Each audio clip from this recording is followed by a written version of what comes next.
Testing. Testing. Alright, whatever. Let's do this. This will be a small stream. Just content. To throw in the content pile. I say. And I do say. Because we are gonna rewatch Black Panther. Or watch, I don't know what your status of watching it is.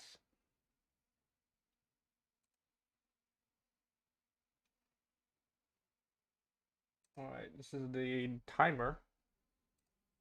This is gonna stick a minute to go, and when it reaches 0, I will click play on the Black Panther thingy.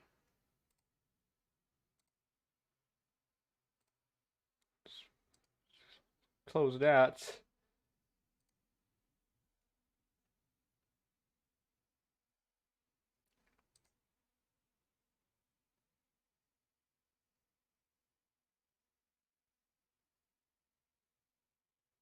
It stops. Maybe I should explain to you what we're doing. We are watching Black Panther. Well, rewatching, depending on what you did during February 2018. Did you watch it in the theater? I don't know. Yes, tonight. Tonight I will be rewatching Black Panther to see whether it holds up. And by holds up, I mean, is it still as average as it is? Because when I first watched it, I didn't watch it in the theater. I just watched it, and there was a Marvel movie. Little touches. I can see little touches of uh, artistic integrity in there, but not enough to sway me from the rating I gave it, which was 6 out of 10. So hey, we'll see. We'll see if my rating changes. I doubt it. I doubt it. Alright, let's start. I also have snacks. Tons of snacks. Lots of them.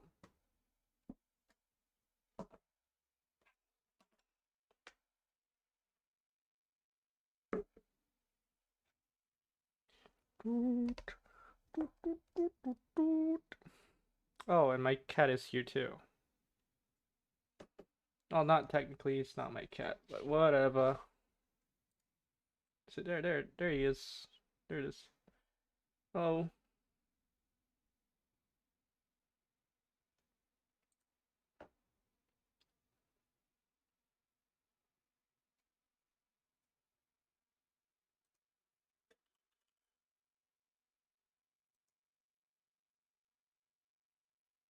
Yeah, let's just start the timer here. Let me just go here. Now I will press play.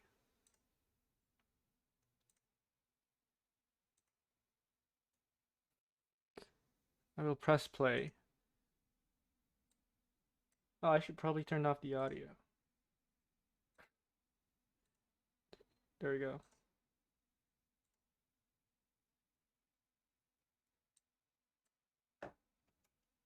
Alright, 2 hours and 14 minutes long. Let's start the timer. My ice cream is already starting to melt.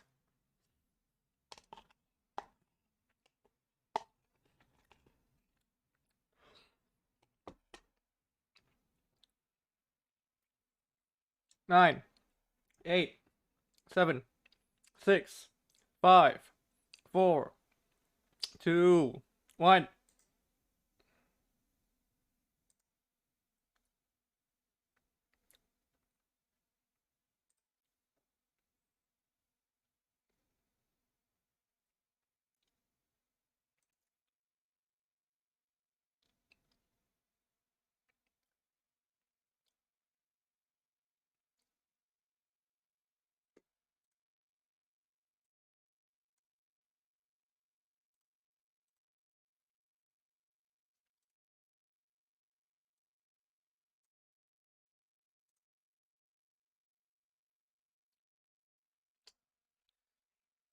Don't you love it when your movie starts with exposition? I mean, it's sci-fi. Of course, it's gonna start with exposition, but I wish it was handled more gracefully.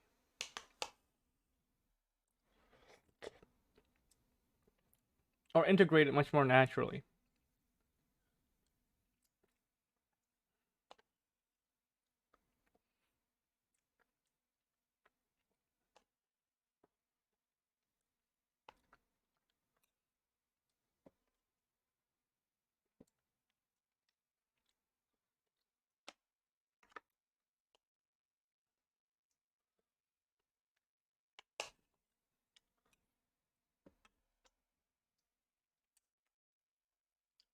Oh no, World War II, and of course previously slavery.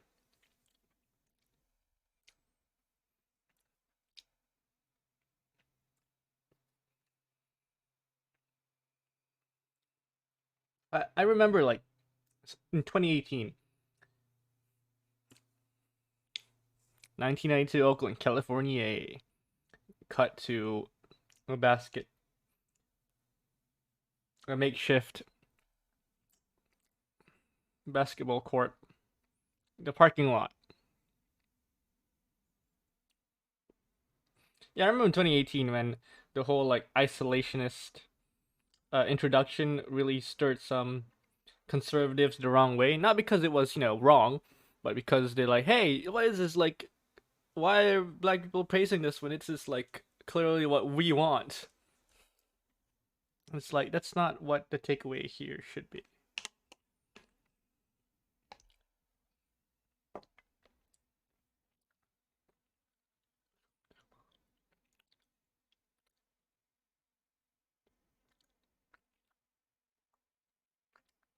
Obviously, looking down,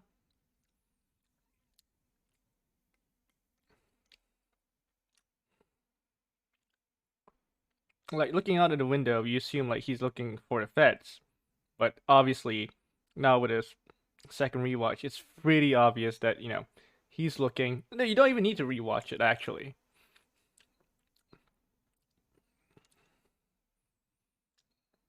because like when Killmonger is introduced, or at the very least, like when the necklace that Killmonger was wearing is shown in broad daylight, Korean streets, and T'Challa reacts to it, it's pretty obvious that this man is a father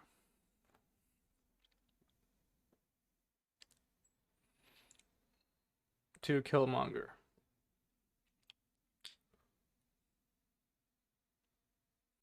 Credit where credit is due.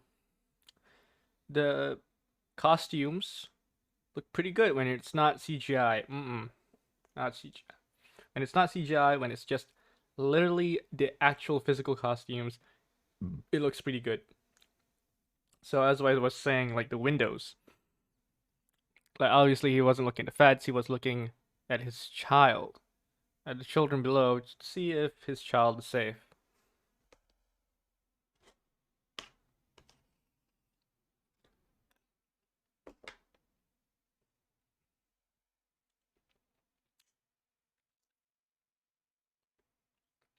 How's home? You know, the home that I love so much. Oops.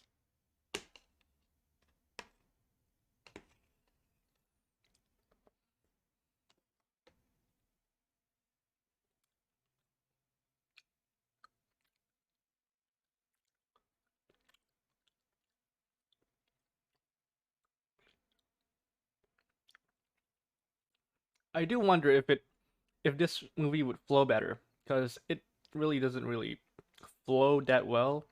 The pacing is a bit off, and I do wonder if like it could benefit from leaving the flashback totally in the middle or the entire flashback at the front, or not no flashback at all. But that would be really hard to explain while maintaining a sense of like natural conversation, because obviously if there was no flashback you would have to like exposition dump to the audience. So I guess this is like the compromise that they went with, a little bit front and then the middle, just to like hammer home for the audience members who didn't get it.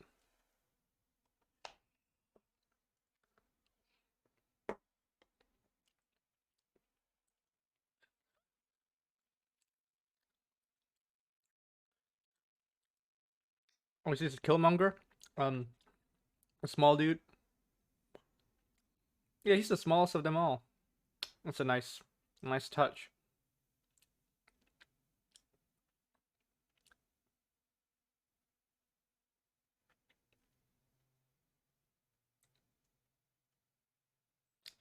And of course, the Marvel credits. Like they've been using this for a while. The painting effect.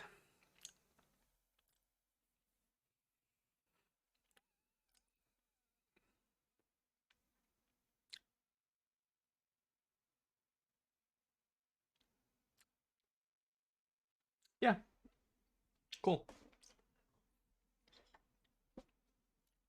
Present day. Mourning the death of King T'Chaka. Terrorist attack. Oh, there we go. That's him, Baron Zemo. That is a very weird aspect ratio for your screen. Why? Just why? Like, come on, like, obviously, like, just make it rectangular. Because the map, you can see the map, it's in rectangular form. There's no reason why the screen should be that way. But obviously, I'm just nitpicking here. You haven't gotten to the meat.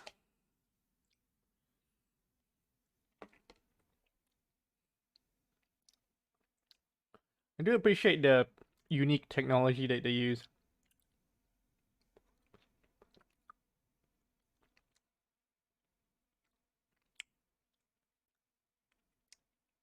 The weird sand thing.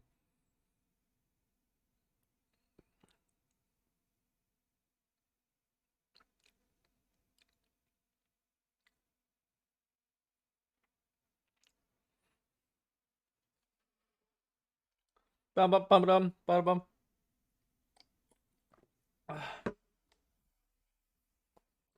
All right, two things. One, the music, very much Marvel, but just enough touches of, well, it's unique flavor. Just enough unique flavor in there to apparently win an Oscar.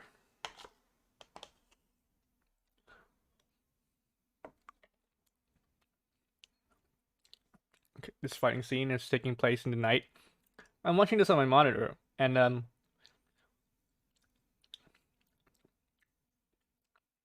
for a night scene, obviously you want to make it look dark, but I can still visibly see what's going on.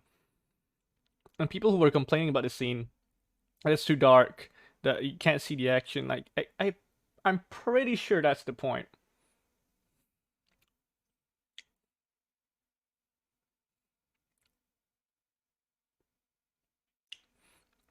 Like Black Panther should be a stealthy character, right? Obviously not exclusively. I'm not saying he only needs to exclusively attack at night.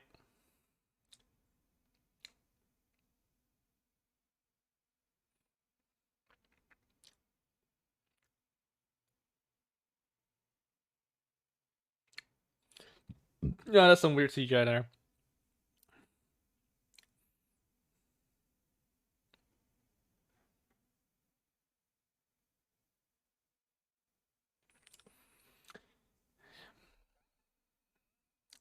I get the complaints if you say like this action scene is a little bit too frantic.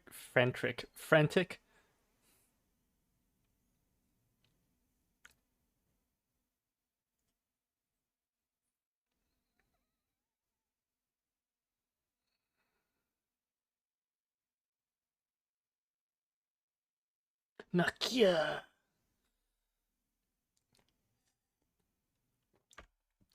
Close that jaw of yours. I can see it opening under that mask.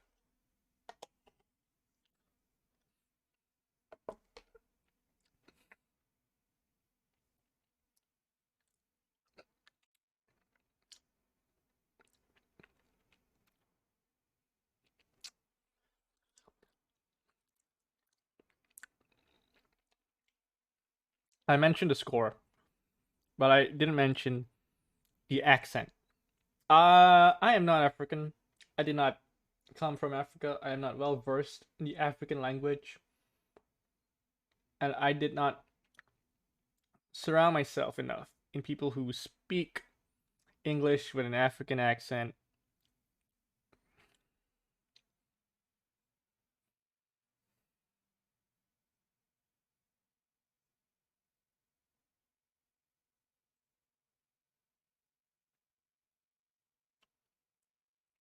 On purpose.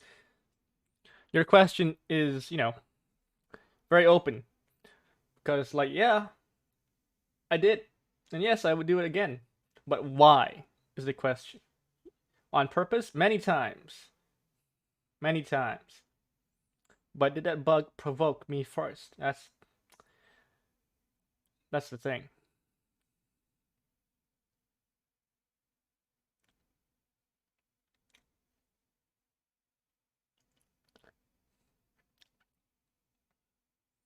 I'm not saying the soundtrack is bad. It's very good for what it's going for. But I don't think it's like worthy of an Oscar. There are high points, but most of it is just average Marvel music with drums. Like ants, of course. It's the most common bug that you can accidentally step on and step on purpose. Maybe like a cockroach if I get lucky, if I'm like outside, of course, because I would never freaking step on it with my bare feet, okay? We need to put an asterisk there, okay? I have stepped on bugs, but never with my bare feet, with my shoes on, or my slipper.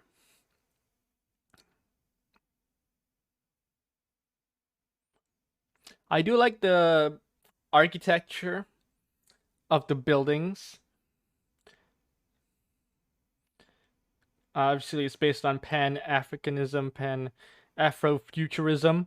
And for the most part, I'm looking at it, it's pretty good looking.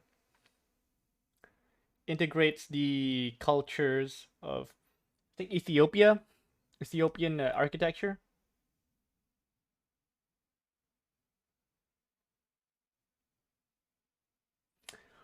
No, because when I step on it, like, it's pretty dead.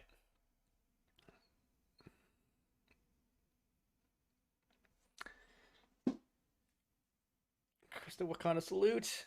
And I think like the costumes are also 3D printed, which also earned them an Oscar for some reason. Oh shit. I paused it. Don't put your mouse near a cat.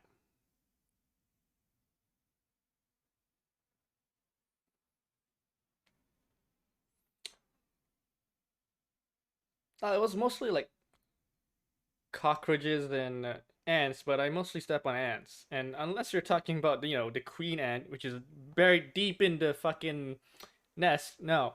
And cockroaches, they don't. And also cockroaches, if you like, they're carrying their babies, eggs. They stay in the darkness. You won't catch like a cockroach, uh, scurrying around in broad daylight or like normally in the kitchen or whatever. If they're like carrying babies, they're mostly normal cockroaches, like male cockroaches.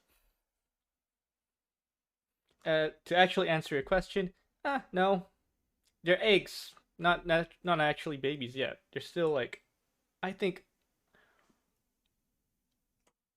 you can't consider it baby.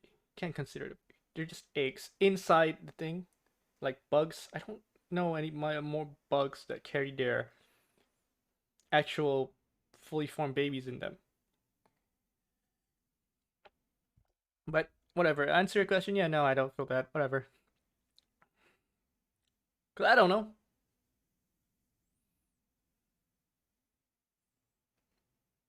And again, if they provoke me, only if they provoke me.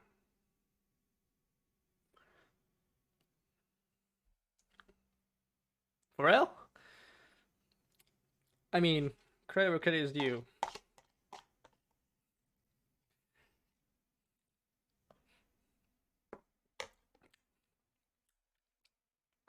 And I find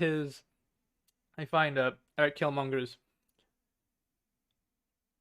sarcastic enthusiasm very entertaining this scene.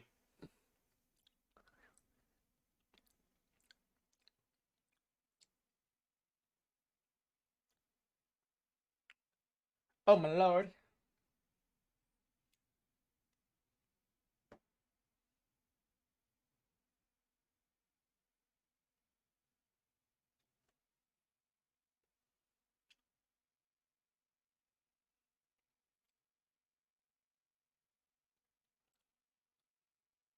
Give this woman an Oscar. I have never seen a person get a tummy ache this good before on screen.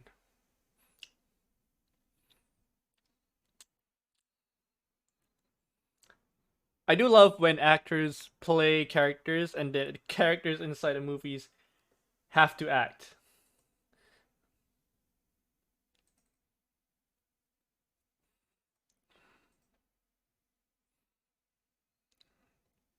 Hold on, chat is going crazy. It's going on and off for some reason. Oh, whatever.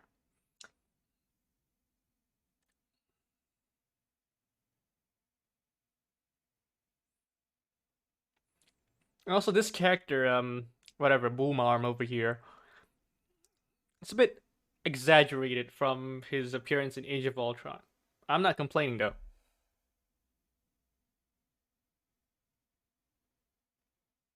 No problem wrangling stars.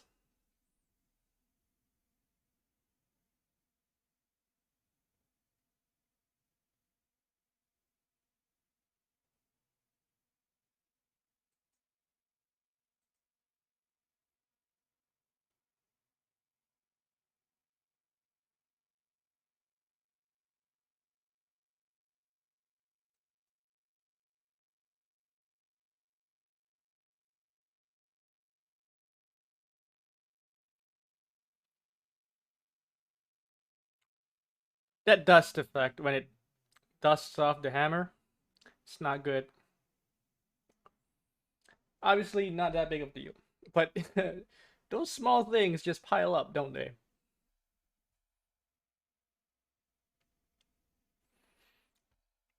I love looking at the extras.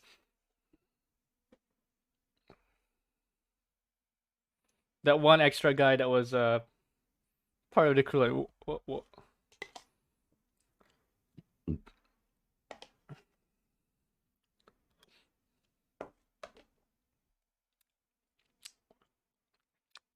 That character was kissing Killmonger. Rest in peace in advance. And also, I looked it up because I had to. And she's like Brazilian, and not in many movies. Oh, it's Aquaman time. And the camera rises up, but no droplets on the camera.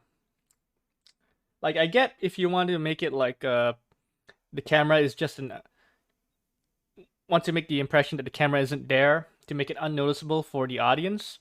But then later on, like, look, there's specks of water on the camera right now. So which is it? If you want to commit to the feel of a camera not being there, then just commit to it. No droplets on the thing, no specks of dirt on the camera. But I mean, like, I like it if the film like acknowledges that there is in fact a camera, to varying degrees, of course.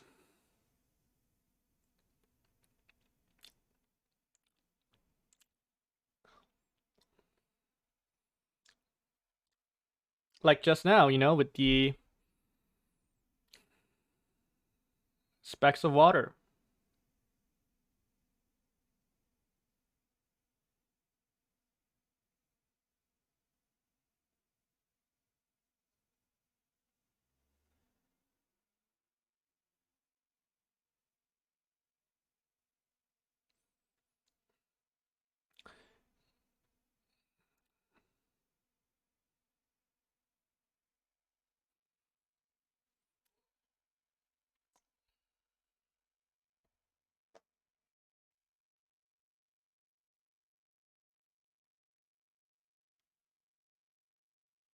I'm gonna look up his name before I make a mistake. You like it? They're a little dance. Sorry, I shouldn't be disrespectful to Chadwick Boseman. He's brilliant at this. Okay, I like his accents. All the accents in here, I should put this to rest. To my ears, they're pretty good. Yes, Forrest Whitaker, not Forrest Whitaker, like I thought. Forrest Whitaker says like son of Badu, like straight up, you know. So I find it very weird that they have to cut back to him during the flashbacks. Like there's an appropriate time to cut back to a character to show him who he is, and not because like the young version also said son of Badu, and this guy also says son of Badu, and put two and two together. This guy betrayed the uncle.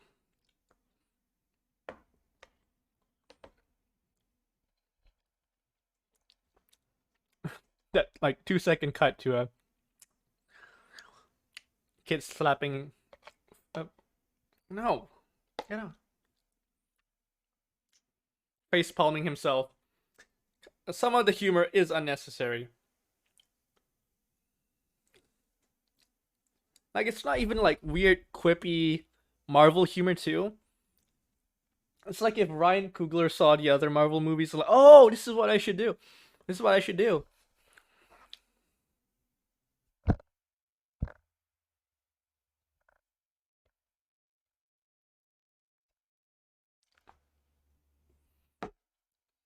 And edit unnecessary humor.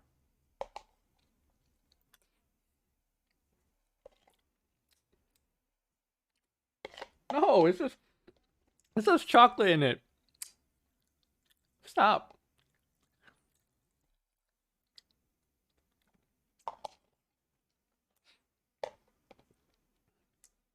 Tradition. And they're very like with each tribe they have different accents too, which is a nice touch.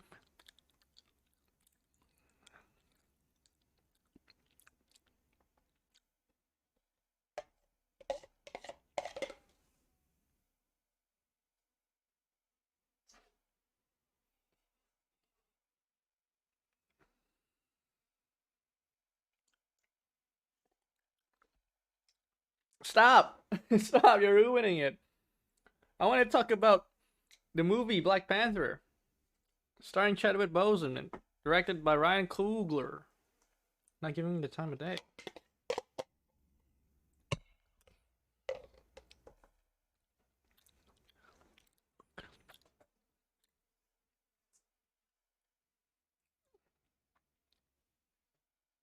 Gently put you down. I'm not doing anything to you. I'm just gently putting you down.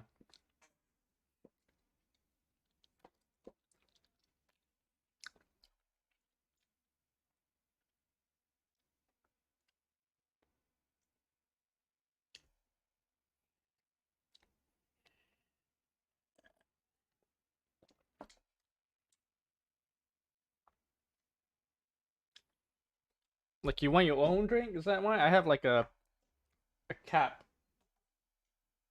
cup.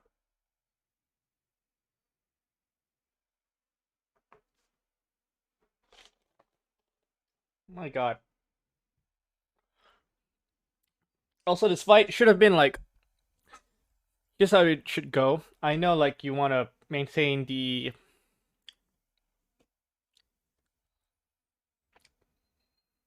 what's the word?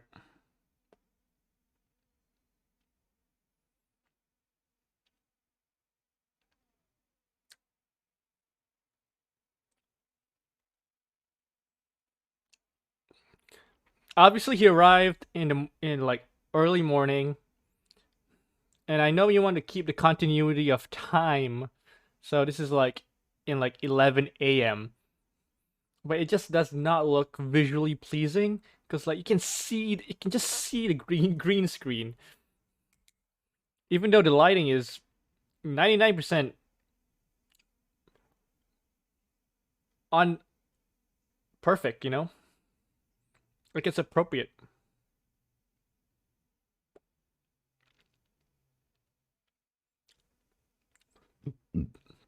But you can just see the green screen.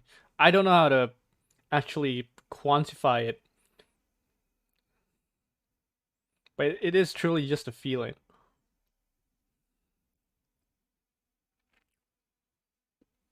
And of course, like I love it. I do love it when the like specks of dirt of water gets on the camera, little sprinkles of it when you're like dueling. It really gives a sense of physicality to the whole ordeal.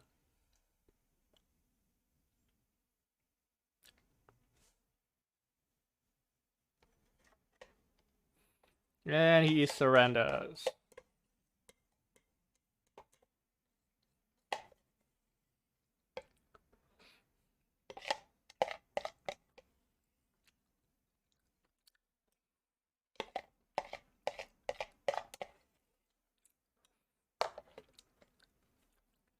And this is for the most part Marvel music in the background.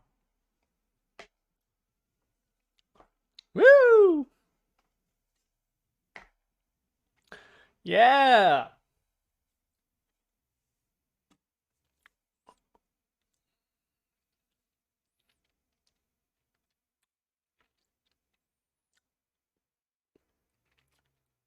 Like, is there ever a time that the other tribe was in charge of Wakanda?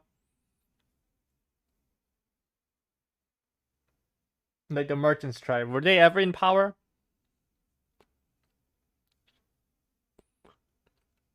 Or is it really just a formality? Because, like, if it is, I relate just a little bit more to Shuri.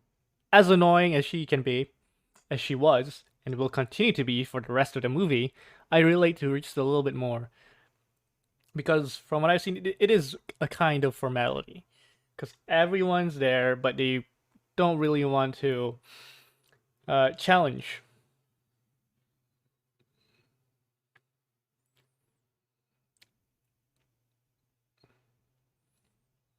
Challenge T'Challa's bloodline.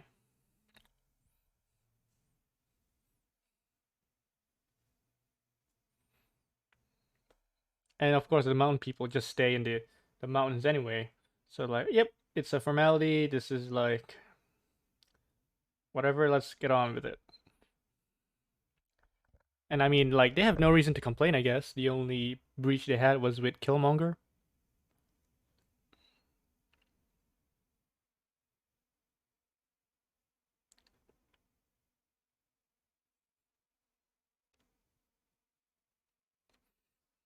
And even so, I wonder how. Oh, this is just bad. This is so bad. T'Chaka's body would be, like, at least in pieces, okay? He would not be, like, just perfectly placed on the ground with a literal rock as his pillow, just resting very peacefully. I know it's, like, probably easier for the actor. He's old. But come on. I would even accept a Family Guy death pose.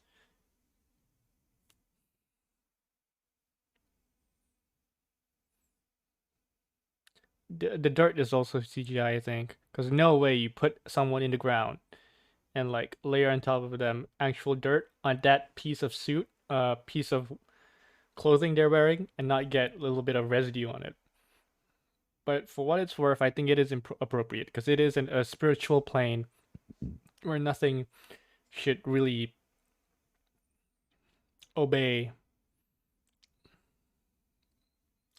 It shouldn't obey the laws of physics.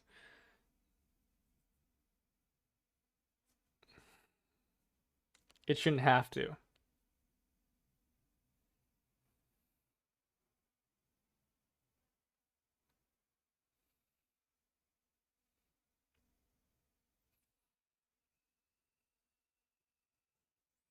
One observation, they like interchangeably speak Wakandan and speak English. You can't have it both ways, guys. Like you can make an excuse that if they talked English for the rest of the movie, you can just assume that in the film, in the universe of the film, they speak their language. But when they like intermingle them, like sometimes it's African, right now, uh, Wakandan, it's not a real African language. So, is it actually Osa, Osa, or is it like their own language? Hold on.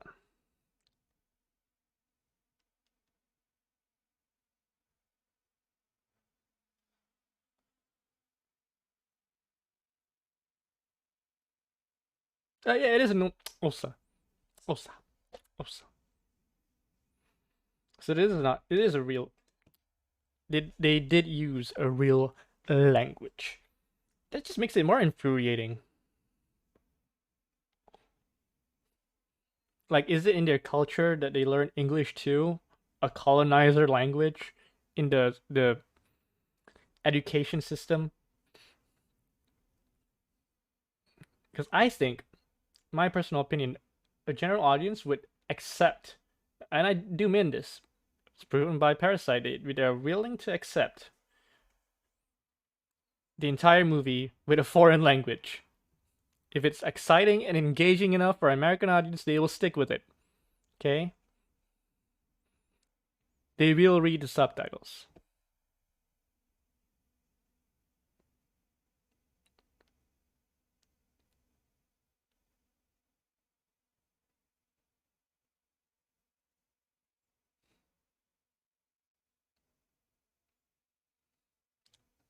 It is pretty weird to think that Parasite only came like a year later, not that far ago, a year later to Black Panther.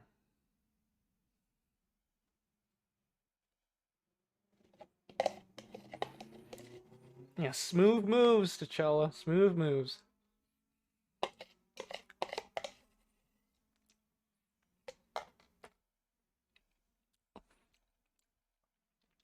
I love the extras.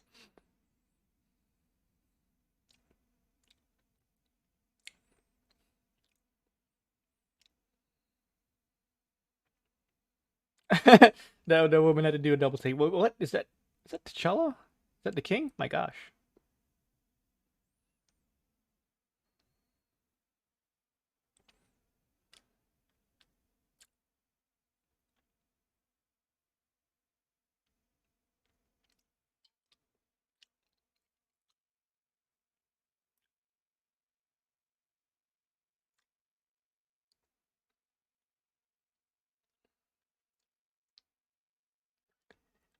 I do like their chemistry. It's cute. Oh, here it comes, here it comes. You can see it in the background there. Ah, there we go. The lovely rhino. Here we have the most visible of flaws at the very center. Okay, now it's moving to the left, I guess, or to the right, depending on how you see it. My left.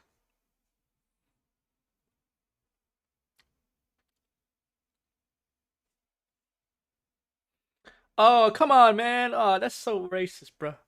Or xenophobic, more so.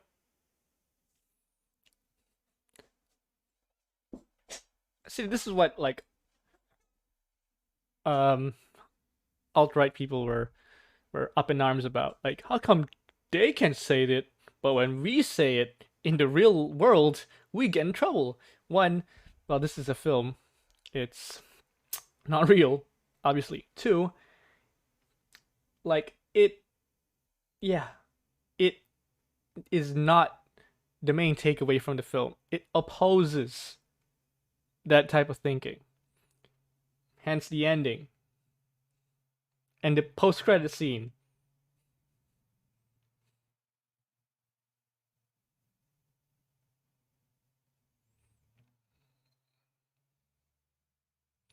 I do like the throne.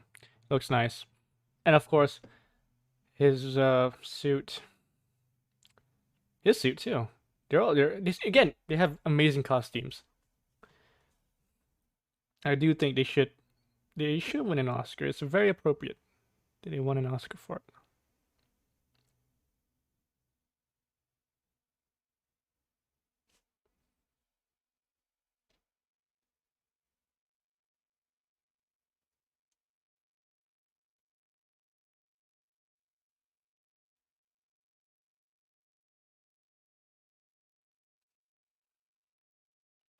People were talking about what a shame it is that Daniel Kaluuya is in the sequel, but like it makes sense.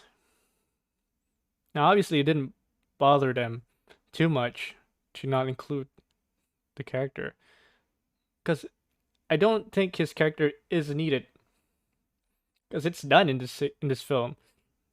He's probably in jail the next one anyway, so like, what's the point? Unless you want him to be the next Black Panther, then I see why you want him in the sequel.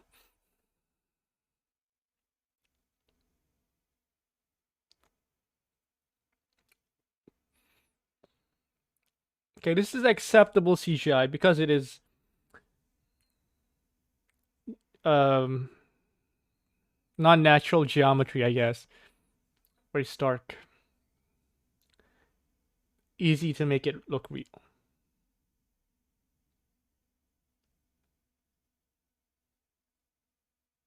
But the trains look like shit.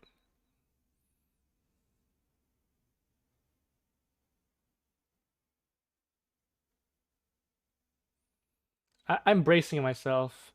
I'm not talking this much because like I am just waiting. I'm just waiting. Now I do wonder like if their plastic is synthetic. Like they make it in the lab. That's definitely a plastic case. And the props don't look half bad. Alright.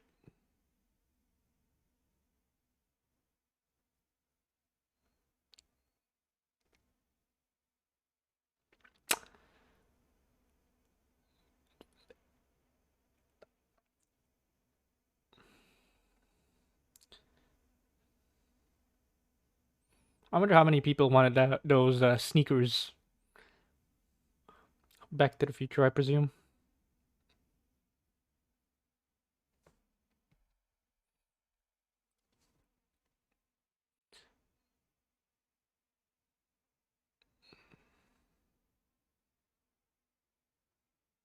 At least they were considerate enough not to outright reference it. It's just the old films Baba used to watch. It's cool.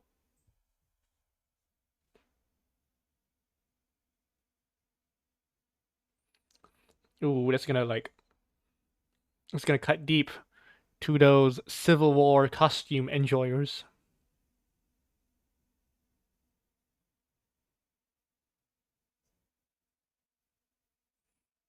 This one we can sell.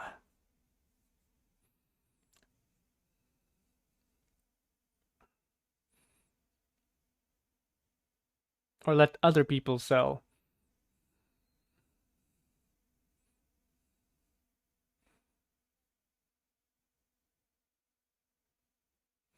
If I'm not mistaken, like Etika of Etika News News Network, if Joy-Con Boys Etika, like he had a T'Challa necklace, a Black Panther necklace, if I am not mistaken.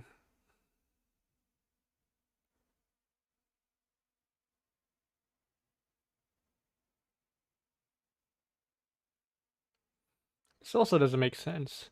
Like holographic screens that are also able to have a sensor in it, light sensor in it to capture images. And there's another funny moment brought to you by Marvel Studios.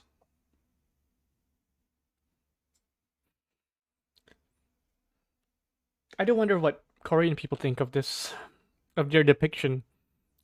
Obviously, it's like a night marketplace and also a entrance to a very fancy yet legally questionable place to gamble.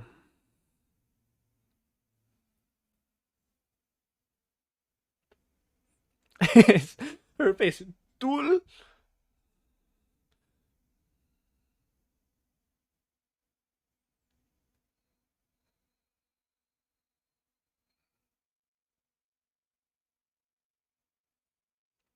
And also, I do wonder if this Korean actor is also in different films or TV shows.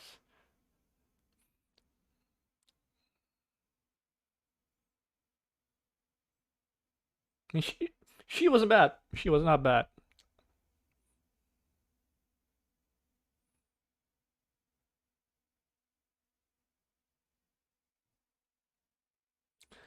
Oh crap! Is that The Weeknd singing for the Black Panther soundtrack?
Are you sure they're Americans? They could be Canadians, all right. Just saying.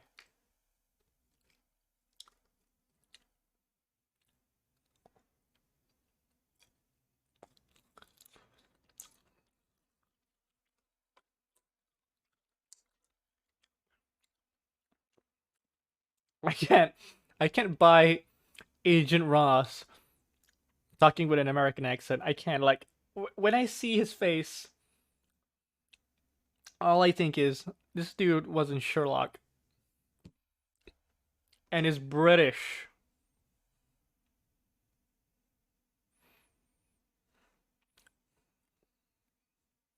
I wish they kept Martin Freeman's voice. Come on. I'll accept his Hobbit accent, okay? Just not American. Just not American.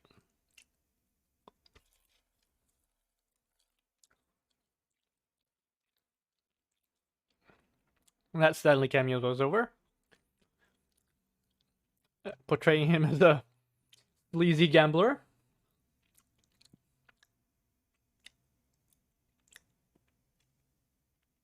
There's a lot of like Stanley cameos where he's portrayed as like either sleazy or like kind of an asshole.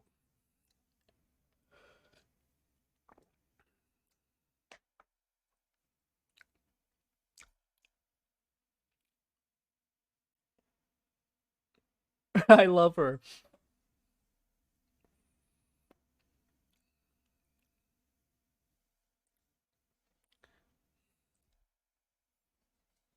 The guy beside Claw looks more like what I imagine Claw would look like than Andy Serkis.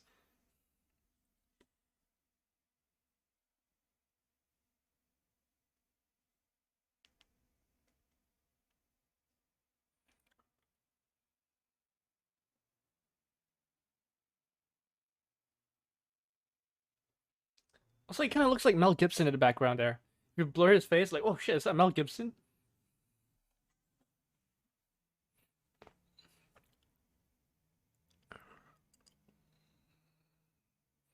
Mm. With that said, I do love Andy Serkis' performance, as amped up as it is compared to his first outing.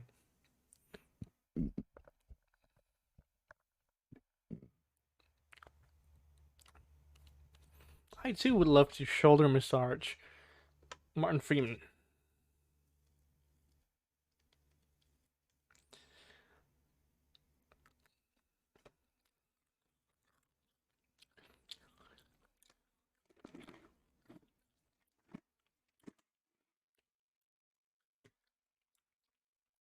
I do want to if this very suspenseful music is very generic is actually Claw's literal theme.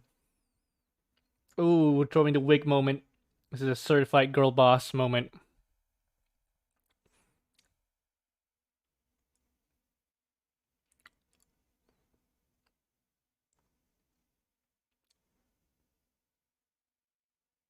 I like how he still wants this diamond.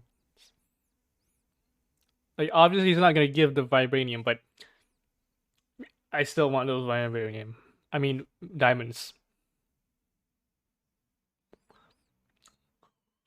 Oh, is this where the start of the one shot? Yep, it is. Zoom in. Wow. Let me see if I can spot the cuts. Because as a one shot, as a one take type of thing, it's decent. Not as good as Daredevil. So that was a cut. And then passing the pole and dropping down, the person passes by. That's also another cut.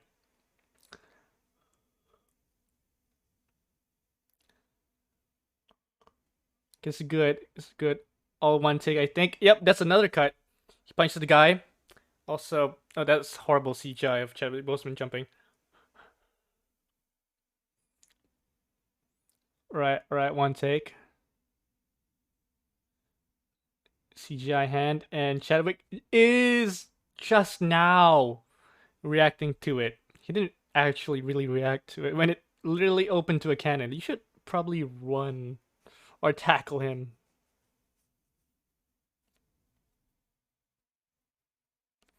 That's the end of that one take. One take.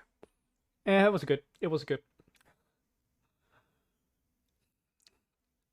You know, a lot of effects. A lot of jumping around.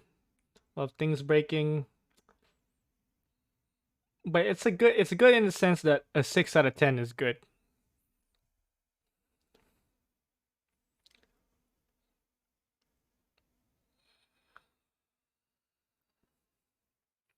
That humor was okay. Bit of humor.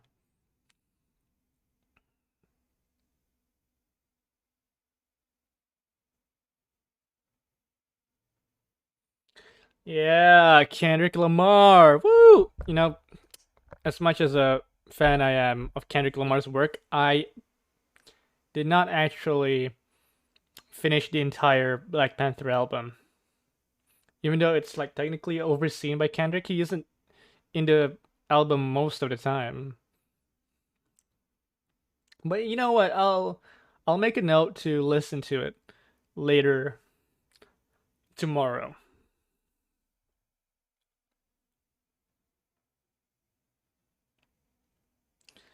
The CGI, goddamn. Oof, god. It feels like I'm playing Asphalt on my phone. Ugh. Well, that guy's dead.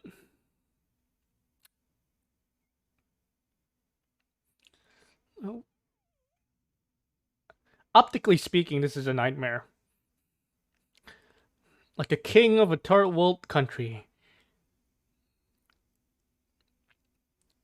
Killing hired mercenaries in Korea, in foreign soil. Not to mention all the, well, damages.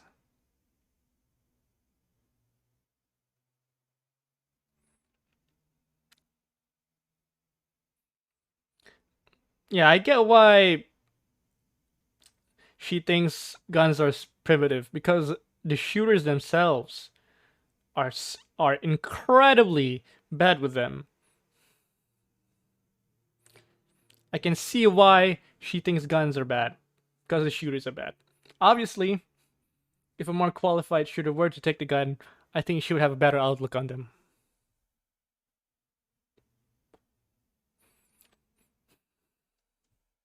Where you go? Oh, there he is.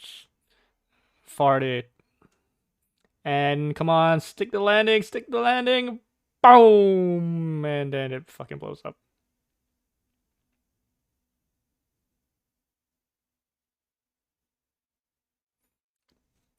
Okay, this is the moment where I think collectively, as an audience, uh, general public will just fully admit that it is not good CGI. Like, good God.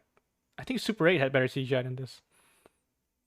Surfing the hood. That's that's just bad.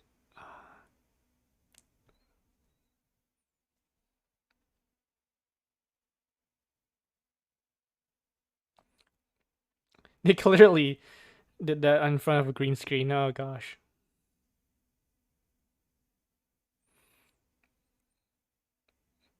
Man, these Kias, man.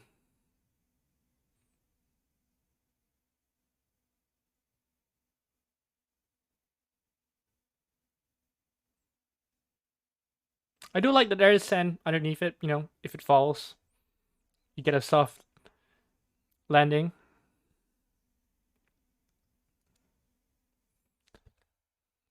That's a practical effect, I think. Yeah.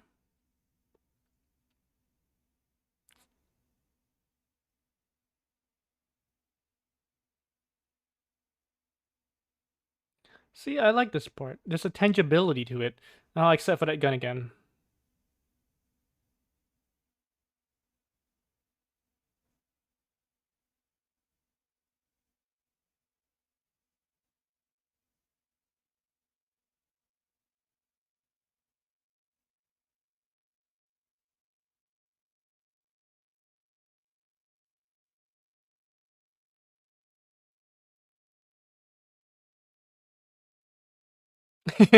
Martin Freeman's like, come on, let's go, come on.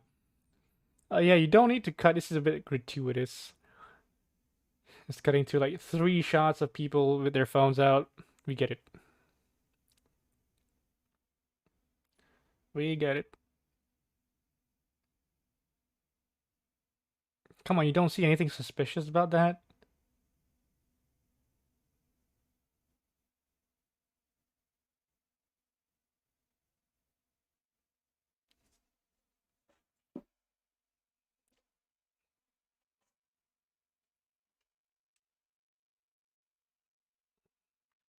Who's that in the background? In the portrait?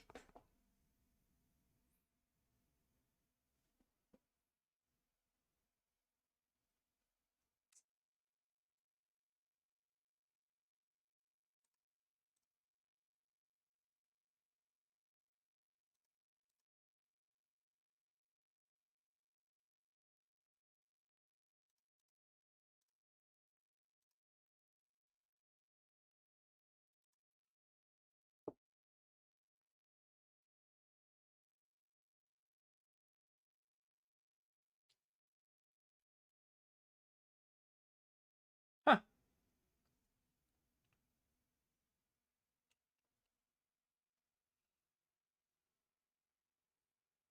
That little ding.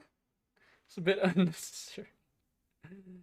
Uh, we know you planted something. You don't need a little ding. Damn Americans. Oh, it's from the trailer, I remember. Right? Because it sticks with me. Because it's like so grounded. It's in this dingy area. It's a little bit handheld, but just enough to like maintain a kind of professionalism. It's like, ooh, wow. I'm like, whoa, this looks like an actual film. Then I watched it, not in the theater, of course. Watched it at home. It's like, oh, it's definitely a Marvel film.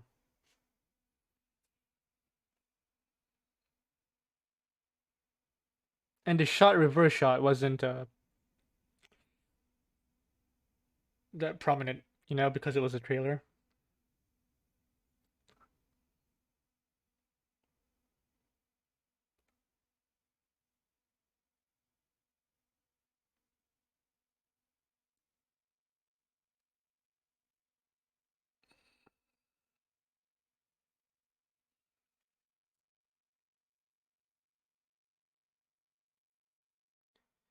Explain.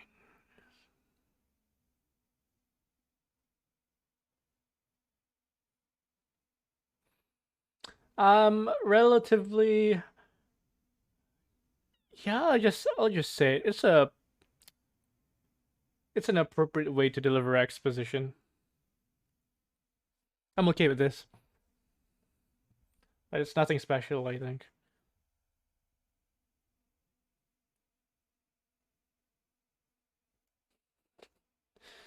I do like his acting. He's giving it his all.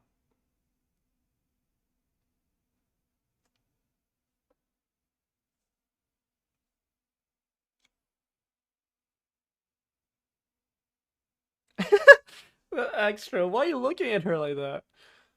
Uh,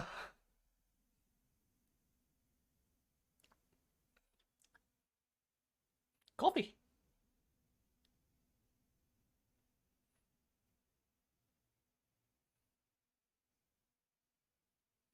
Sponsored by iPad Air. Go, go! Obviously, there's something shady. Go!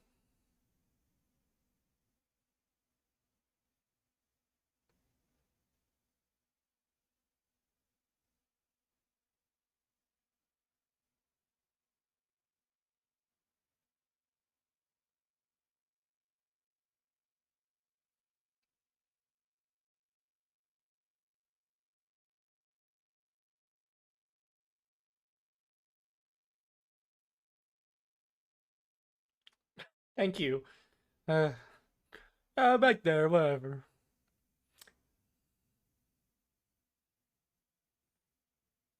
Fits like a glove, almost like it was a prop.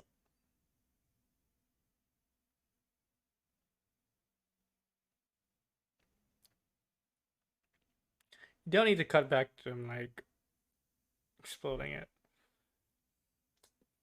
The editing is subpar too. I'm just beginning to realize that it's so painfully average, the editing.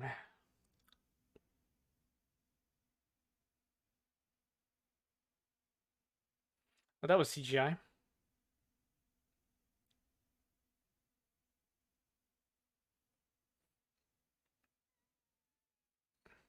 Okay, grenade launcher. He falls down, ringing in the ears. You know, he's discombobulated a bit. Okay.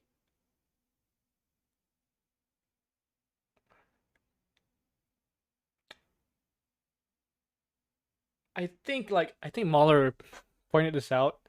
Like, oh, why didn't you just like chase after him? Obviously, I think in the screenplay, it's obviously because uh Nakia was in danger, right? That's why he went back. And of course, she explains that he saved her life. Martin Freeman saved her life. It's like, okay, kind of have to help. You know, you're forced to help. And I guess if the editing is just a little bit tighter, or did they made it a little bit more urgent, just make him act like he actually wants to pursue them, and then get interrupted because Nakia is in danger. Let's go.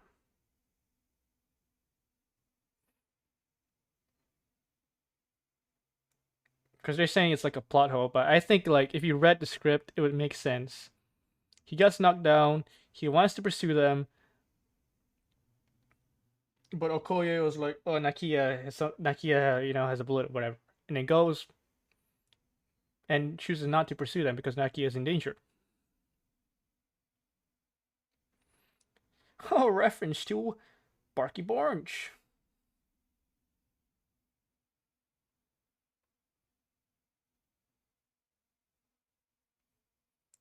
The president just tweeted a picture that looks like something that someone who, yeah, like he's okay. Shout out to the Twitter admin handling Biden's account. They're going for the Republicans juggler. Not that it makes any difference. It has to come from the president's mouth. But no, it's a start.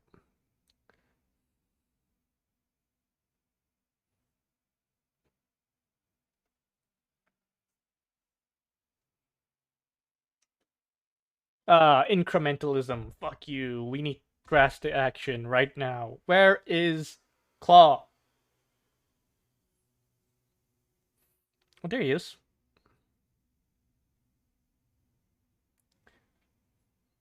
Okay, Wakabi is the name of Daniel Kaluuya's character. For what it's worth, I think they portray the different ideologies in a very understandable manner, let's just say. Easy to understand.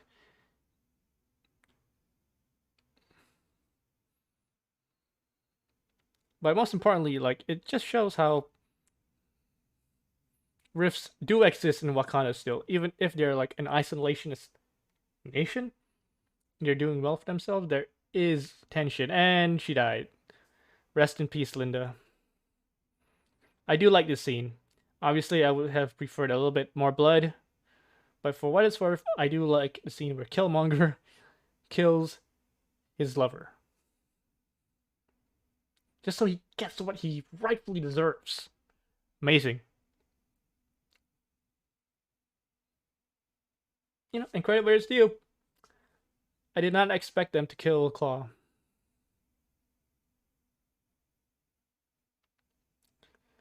Yeah, we know. We watched Avengers Age of Ultron. Didn't really enjoy it, but we watched it, right?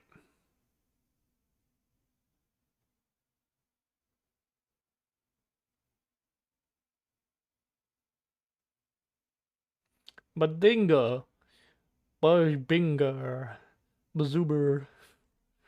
I could have seen it coming. I do like that. That his life ends with a laugh. Very appropriate. Oh, he's angry. Uh.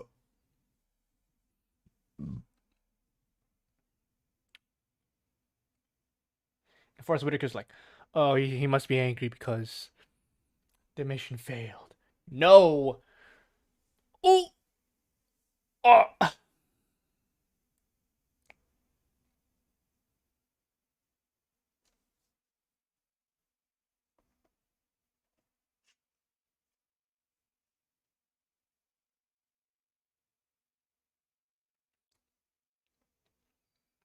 This is like his second day as king, right? Or at the very most, third day. Very busy week for T'Challa.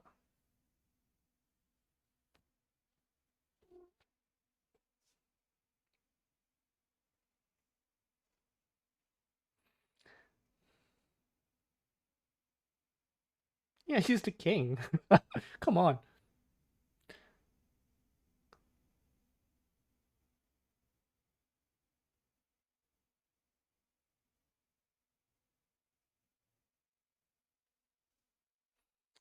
That could have used a white shot. I do feel the emotion that Chadwick Boseman displayed, but I really wish it was like just a white shot of them both. Forrest Whitaker, T'Challa, and they do the whole shouting thing.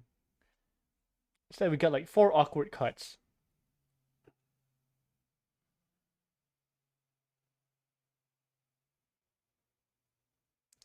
The greatest sin of them all.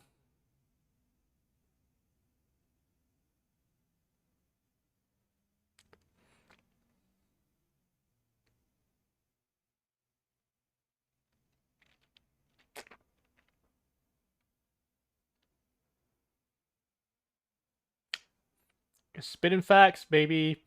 Another like chord striking moment for all the conservatives watching.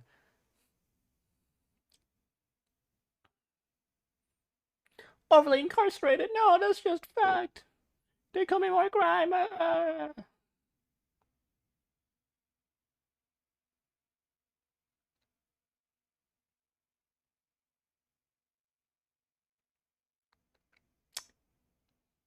again, 2018, Trump administration, Marvel movie. I don't think this was woke, you know?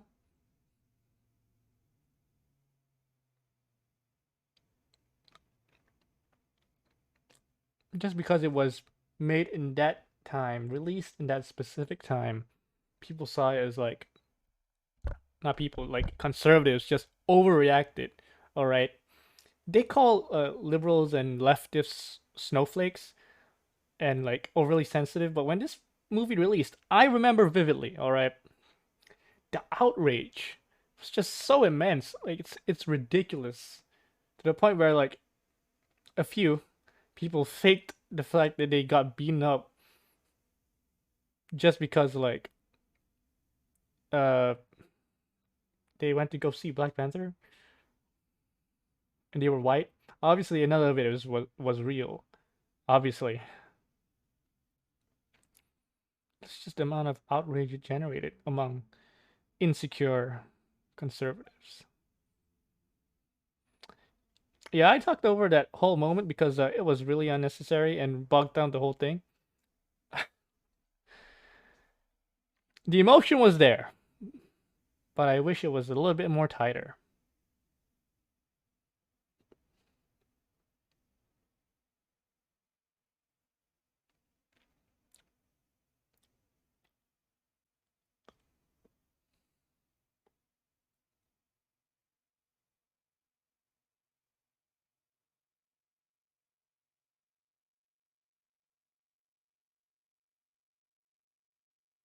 Oh, okay.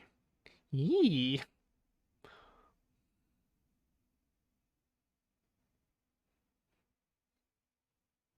Shuri with the Power Ranger gauntlets.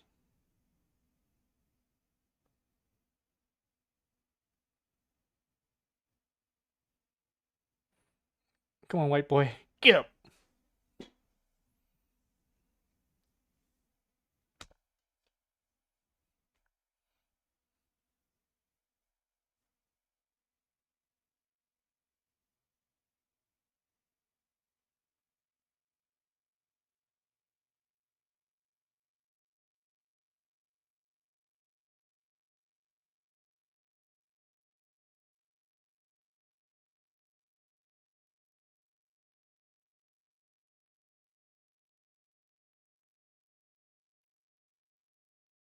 Oh, she said it.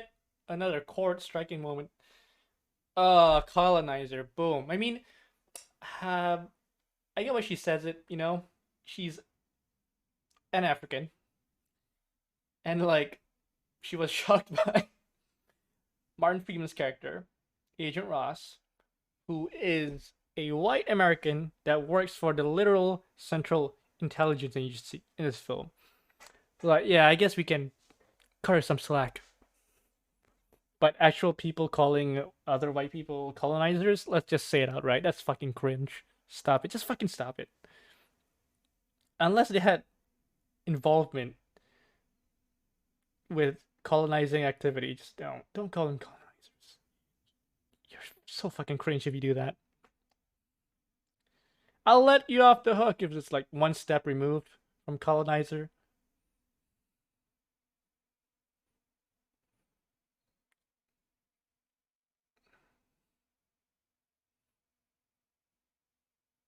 But if they have nothing to do with colonizing at all, as an individual, just don't call them that. You fucking cringy motherfuckers.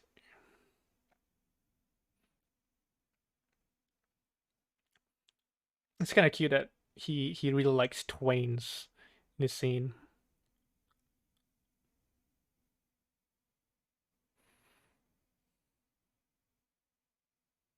Whoa! Come on, no, stop. Let's talk about trains more. He really liked it when you talked about the fact that it involved magnets.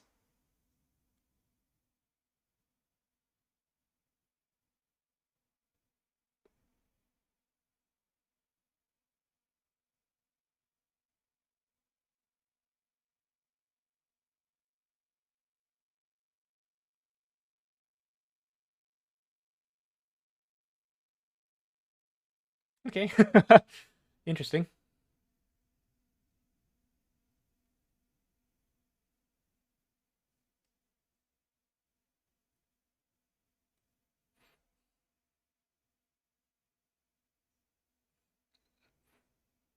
Yeah, you remember what he said. A good man can be a good king, whatever. I don't know.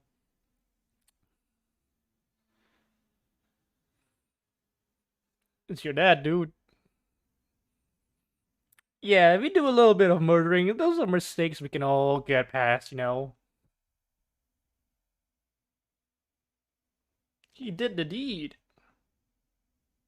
Yeah. Could have just apprehended him. Like, you literally have a full set of Black Panther armor to keep you safe. Come on, you don't have, like, a Wakandan equivalent to handcuffs? Or is that just not your style?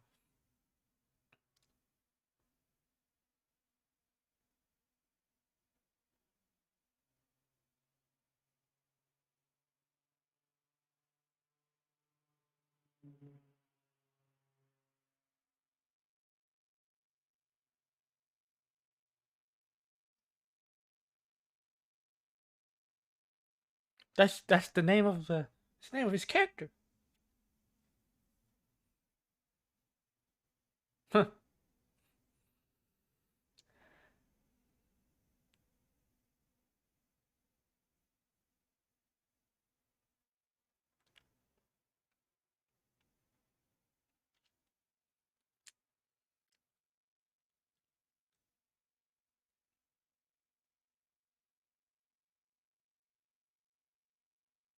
MVP coming in! Oh, everyone loved Killmonger. Like, before Thanos, he was considered the best MCU villain. Which is weird because, Infinity War just came out like couple months later. At least you held the throne for 4 months. That's not bad.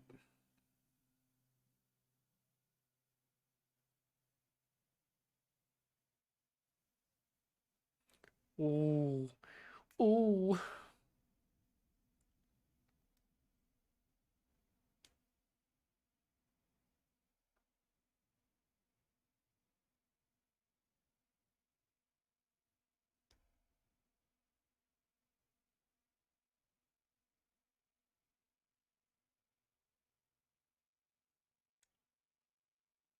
And like he's talking English and they understand it completely. So I wonder how many languages they incorporate in their education system. English confirmed. Osa is confirmed. What else? Like Korean? One of the characters said it. Doesn't mean all of them have learned it. Maybe it's like maybe it's like Spanish in America. Like you kind of know if you concentrate hard enough. It's like an optional language. So like Osa, absolutely necessary. English, maybe secondary. And third optional Korean. That's confirmed. Oh, this scene is yeah, very tense. Very tense. Yep.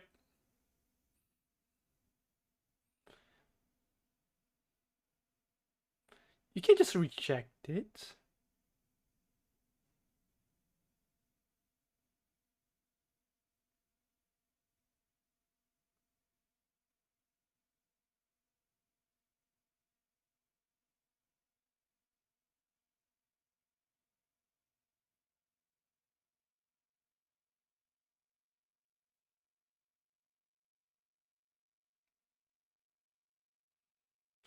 Yep. There we go.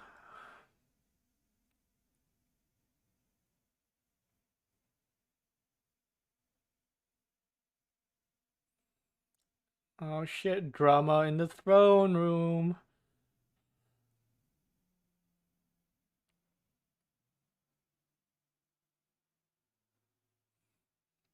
This is just like an average family barbecue.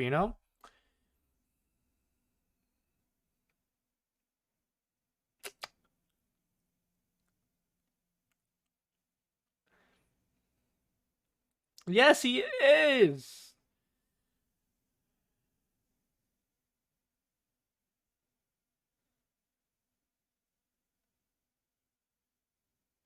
Oh, yeah.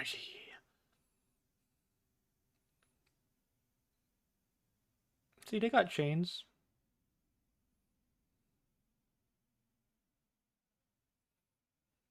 Now this is very picturesque. I like this one. Because even if it is green screen, the lighting is dramatic enough and delivers some weight to this whole affair, which is needed. And maybe I guess that's why the first battle scene on this cliff is at broad daylight, because it's more of a formality, and we all know he's gonna win anyways. But this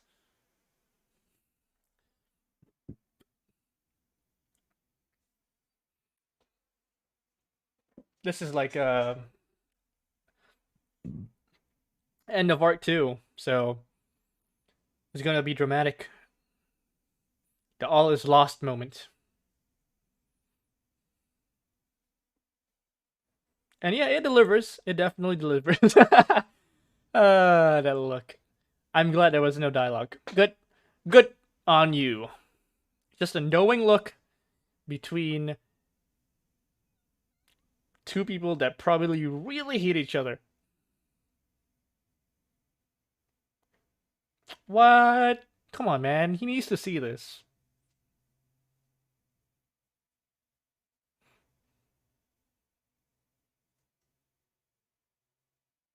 Diplomacy now? You just wrecked like an entire street in Korea.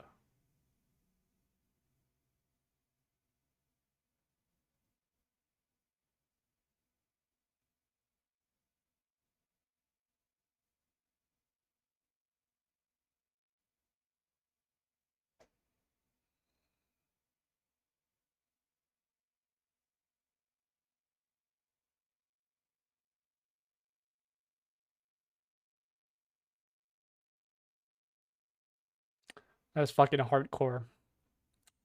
Yeah, I get why people like him.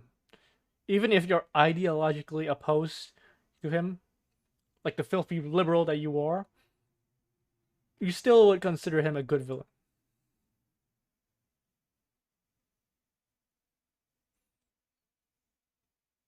Or a good antagonist if you're a filthy commie.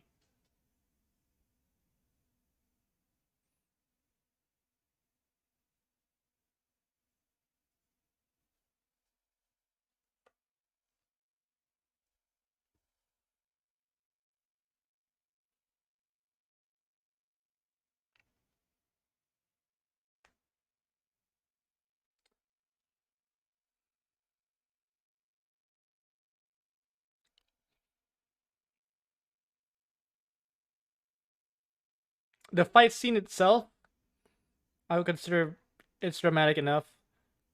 Although I do wish that they cut just a little bit less, you know.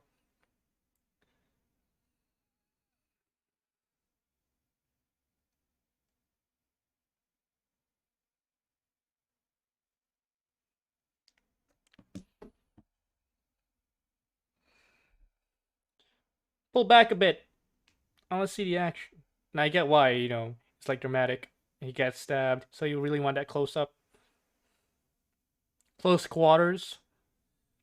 But you're doing this in a relatively open area. I want to see the environment a little bit.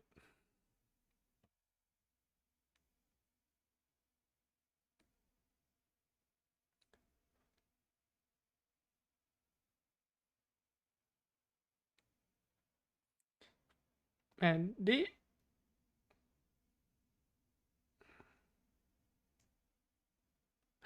that line delivery was a bit funny. I'll take you both, Uncle James.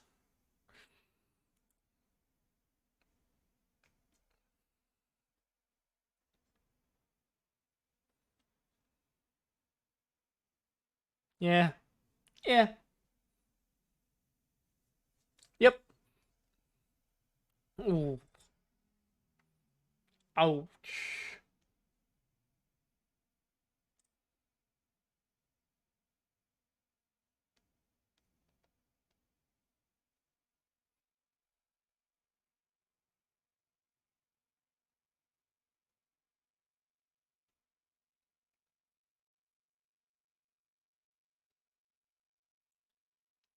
Oh no, he's gonna die. Oh my lord. Oh no. And this was a really physical role, I think, which is very surprising because like Chadwick, if I'm not mistaken, was diagnosed with cancer back all the way in like 2016 or something, and like he's really acting it up, like a good no problems at all with his health type of actor, you know.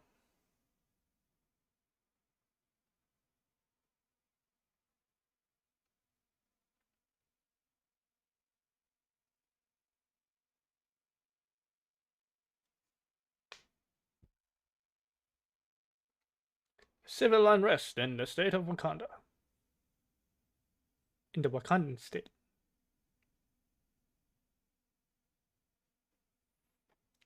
Come on, just take the L and just consider your king king.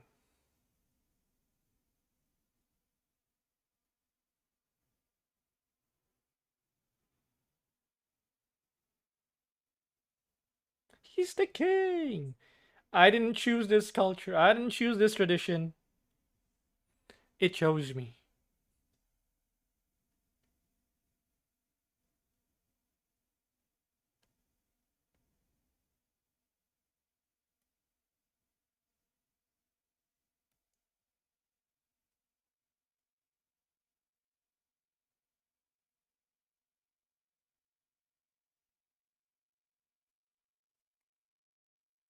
It's the job description.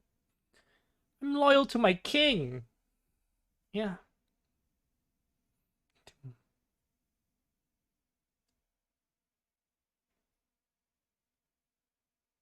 To talk about the country a lot, but never actually the people. And I know, like, when you talk about the country, you mean the people.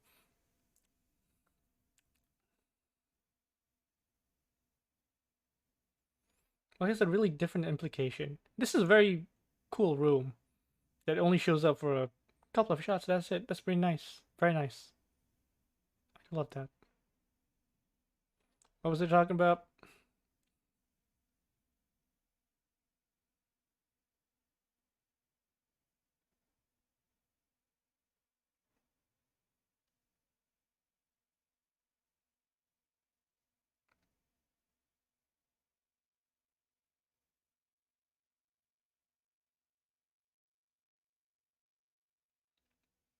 Oh, yes, that's like the point of having a cliffside battle, right?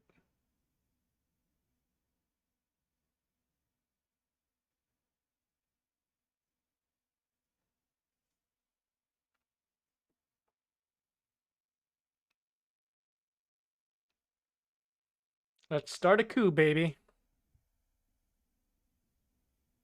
Treason.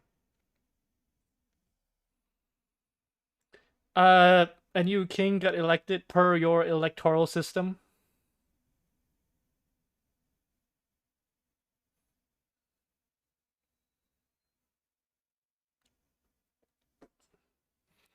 What has Wakanda come to? My bloodline is no longer in the throne. Yay, more flashback. Which makes sense, I guess. This is, of course, the gateway through the ancestral plane.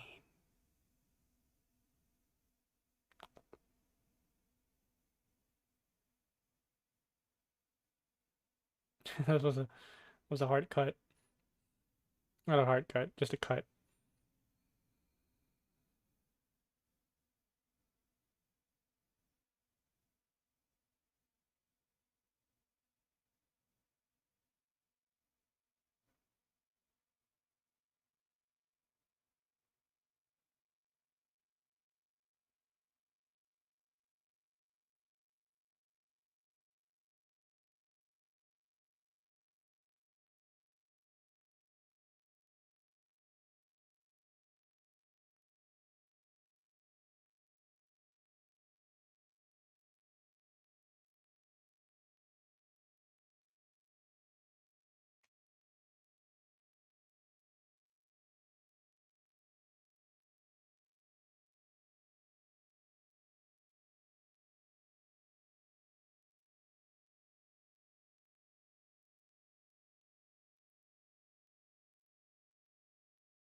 child acting is pretty good. You know, I'm not offended by it, nor am I like, okay, this guy's doesn't have enough emotion in him or whatever. You know, it's pretty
good.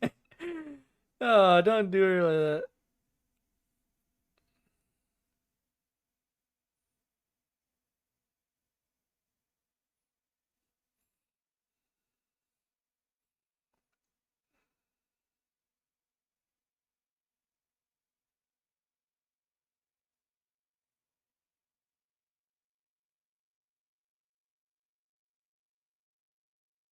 Yeah, good imagery.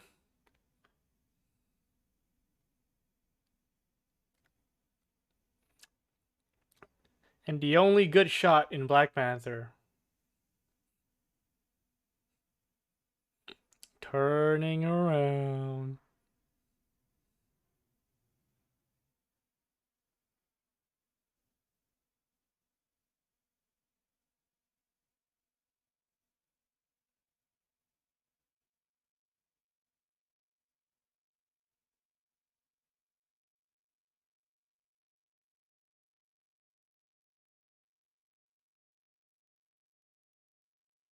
I know.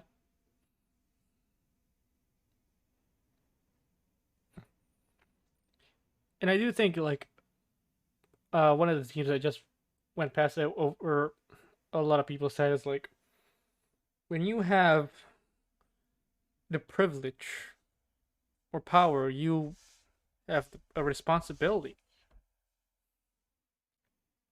You know, I'm just gonna use the Spider-Man quote: "With great power comes great responsibility." You know, use your privilege for good.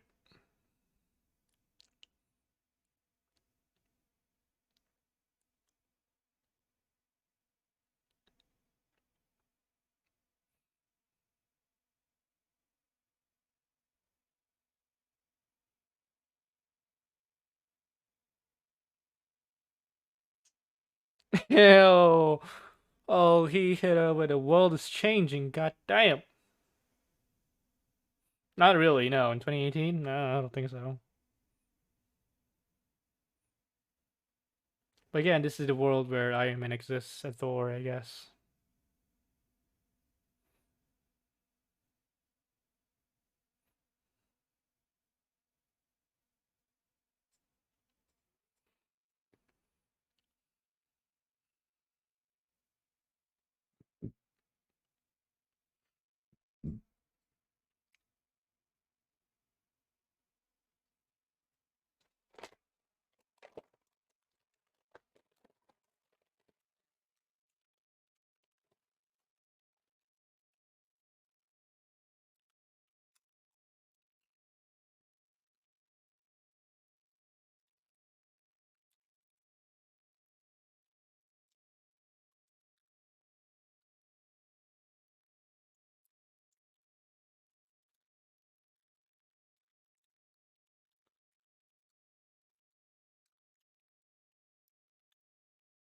Like obviously the initial plan is to make Umbaku the new adversary to Killmonger.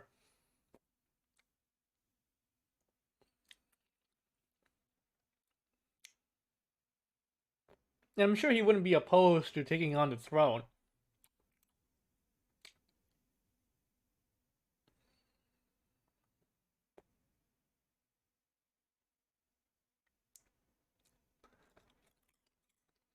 Like, I do wonder how they're gonna handle it in the sequel.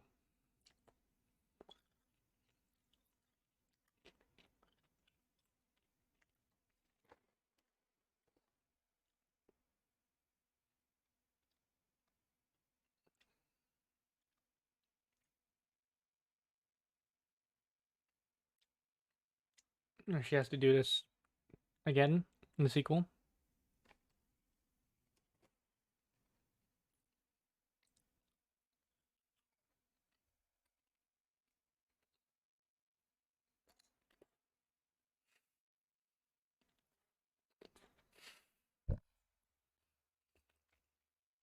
I remember watching this part, it was pretty funny.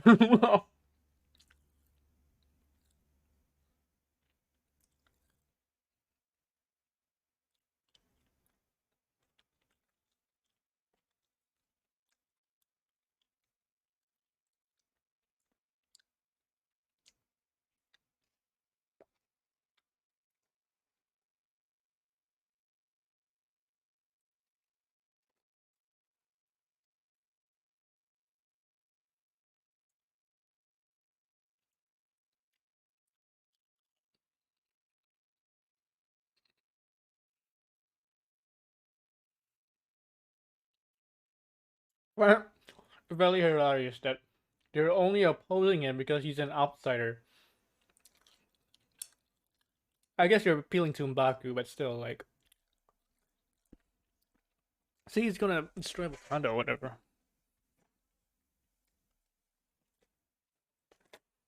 Man, this would be such a better movie if they actually, made M'Baku Black Panther. This, it's like when he got thrown off the cliff, like you knew that he was alive for Infinity War.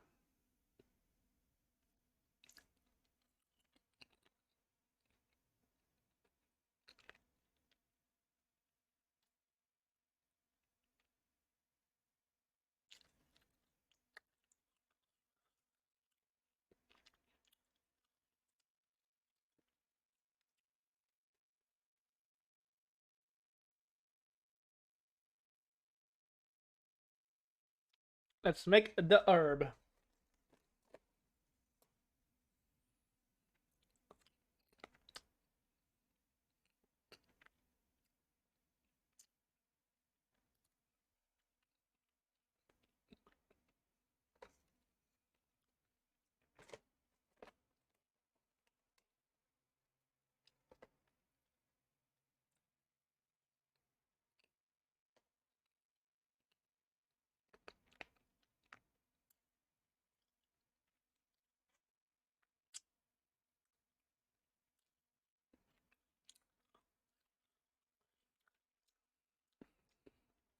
I mean, I guess as a standalone film, if you only watch this, the fake out, it's not too bad. But when you're watching this MCU film, like, there's no, you don't feel tense at all because you know he's gonna show up in the next film. The character, anyways.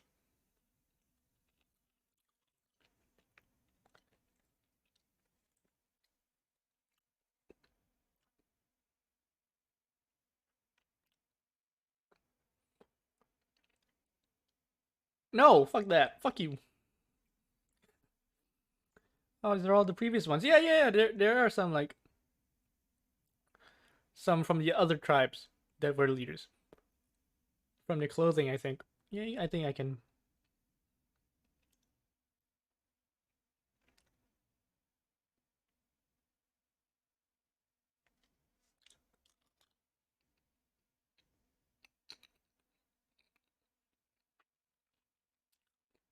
This is this is like the most like obvious scene that I'm surprised that people still that people thought or people manufactured the narrative and people believe the narrative that Black Panther is actually outright.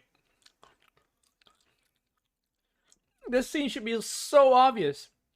And obviously, these people who created the narrative and believed it never actually watched the film. Or only watched it like halfway and stopped when they made fun of white people.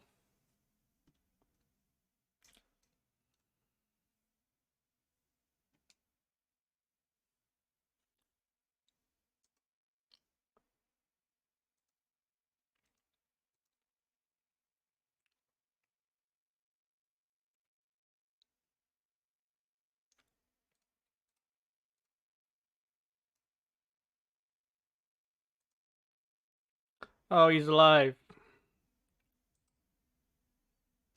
Yay, he's gonna right the wrongs. I do love the architecture of the people of Bucky Stripe. Jabari. Another call out.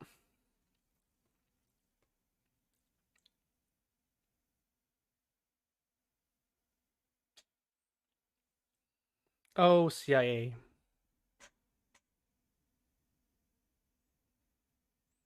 Conquer it. You know.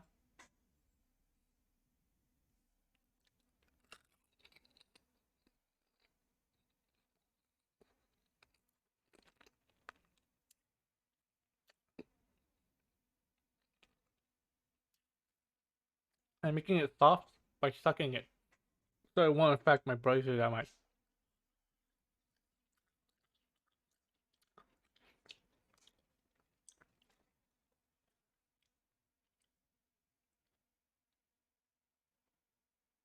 You know, as a regular necklace, looks sick as hell. You know, I wish I could wear it, but I would be clowned to death if I did.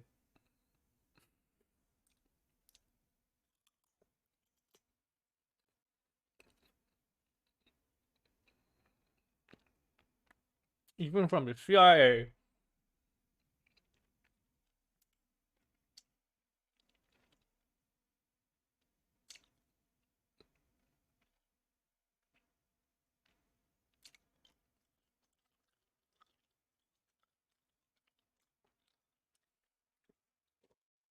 I'll excuse that humor because it leads into this. It's a character moment.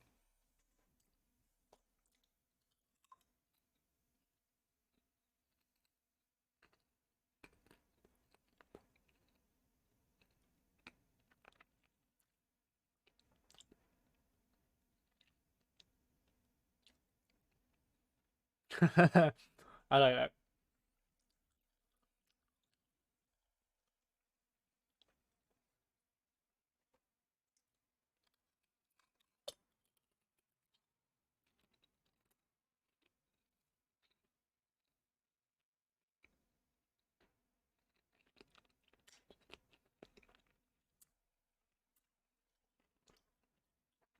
This is also one of the things that pass by people, you know?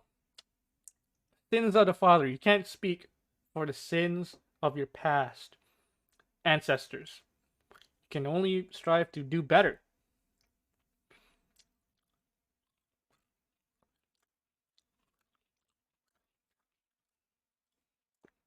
That's why being racist towards white people or whatever, it's because their ancestors were probably slave owners. Like you can't put that on the white people themselves.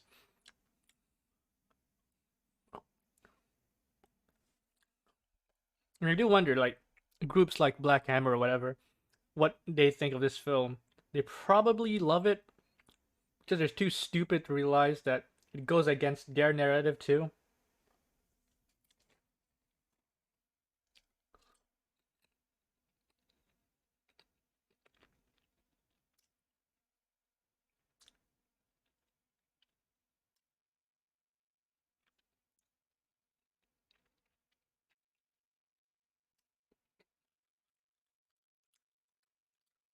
Oh,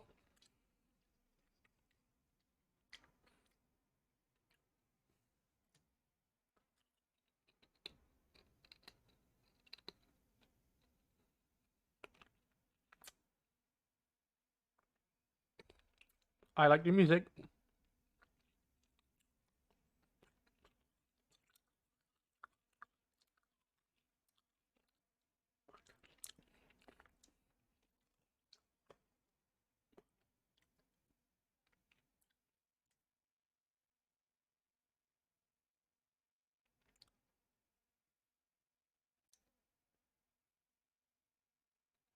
The CGI suit.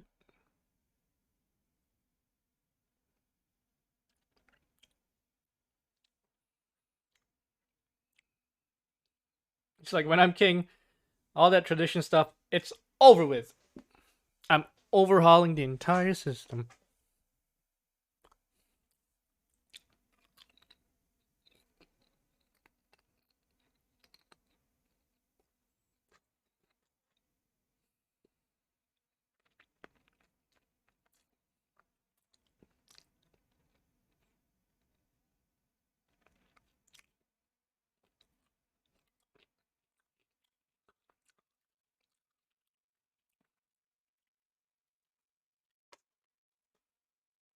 This is it, gang. The third act action scene where everything it looks very shitty and muddy because the VFX artists did not have time or the resources to do what they wanted to do.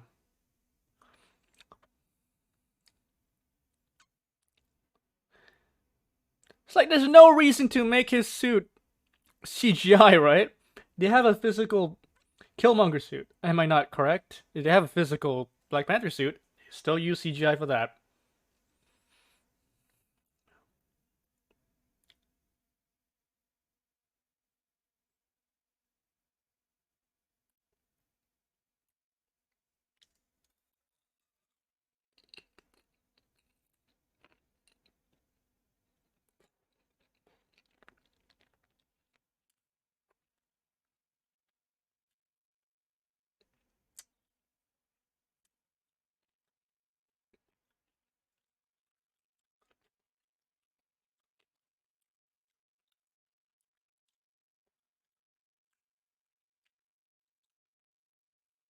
Yeah, here it comes. Yes!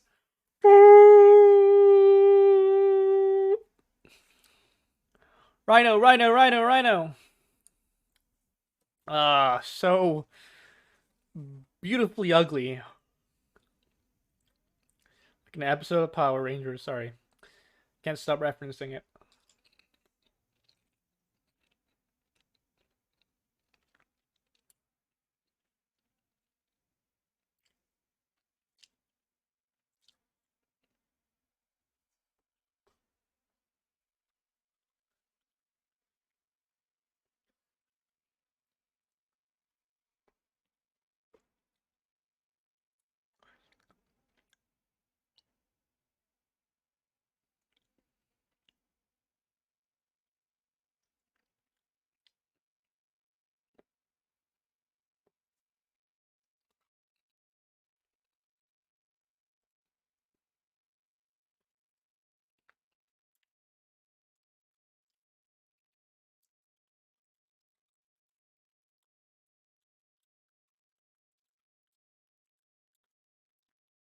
Come on, that's still CGI, dude.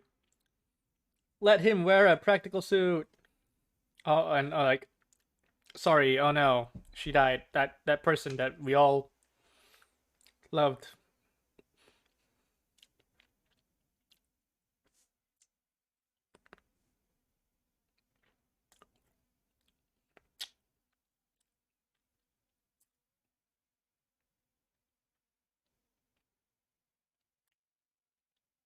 American style, baby.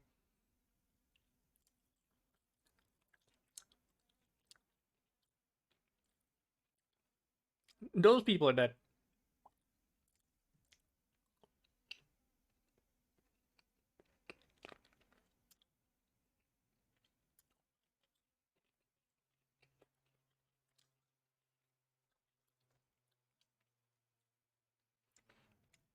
Wow.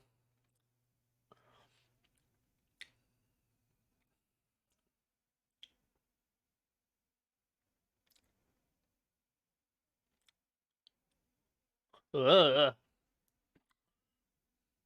I like the design of the suit, I really do, but my god, the visual effects.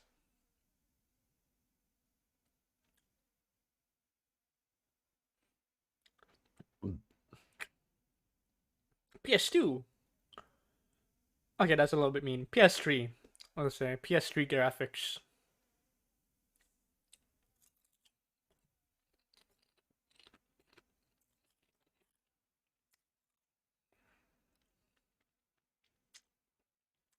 That was a little bit too mean too. Not PS3 graphics. It's PS3 graphics that were remastered for the PS4. That's what I would how I would describe the CGI in Black Panther. It's a good shot.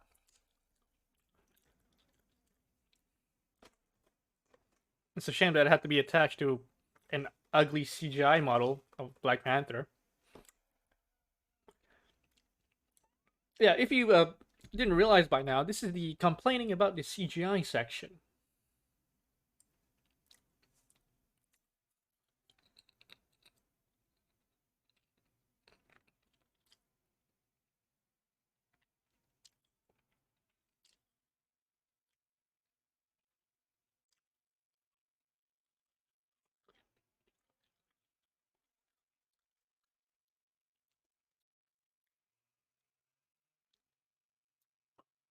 Do they not know how the suit works still?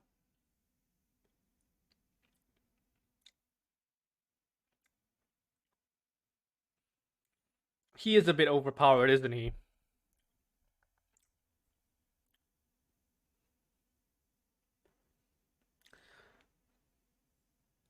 Oh, shit, where's my controller?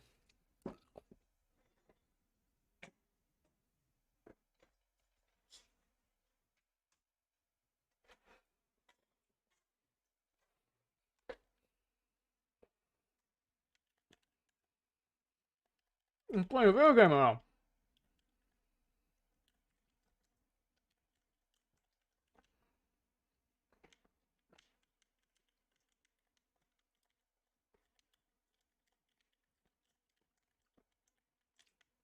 I don't know.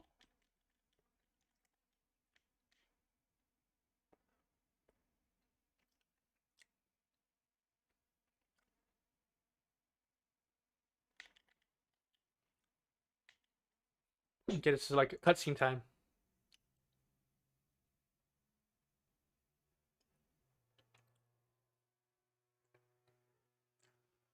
Okay, right now this would be an appropriate time to use CGI for that effect, you know?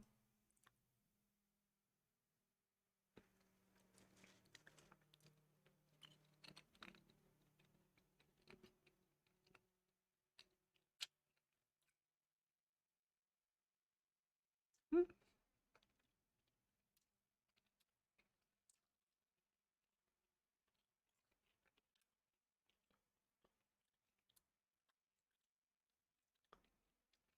Shit, okay. Oh wait, no, it's different.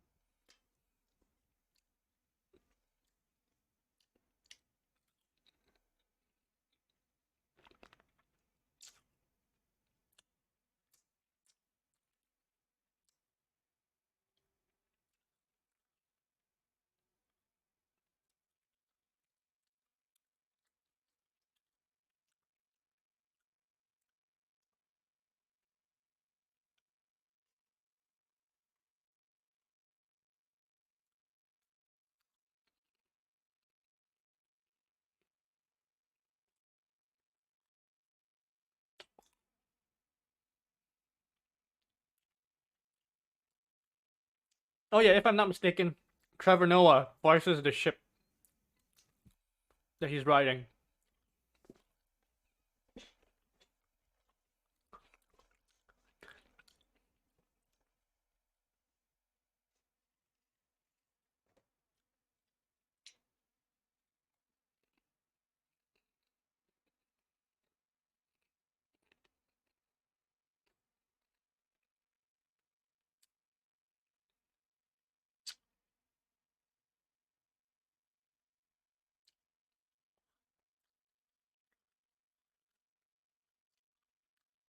Oh my god, just straight up killed him.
This is what we call a RBG moment.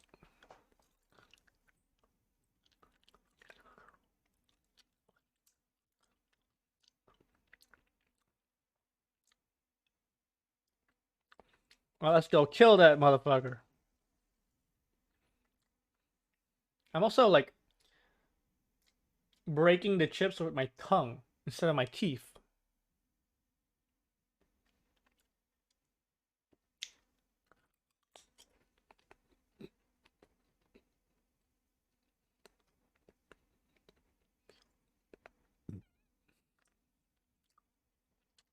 Oh man. Oh man.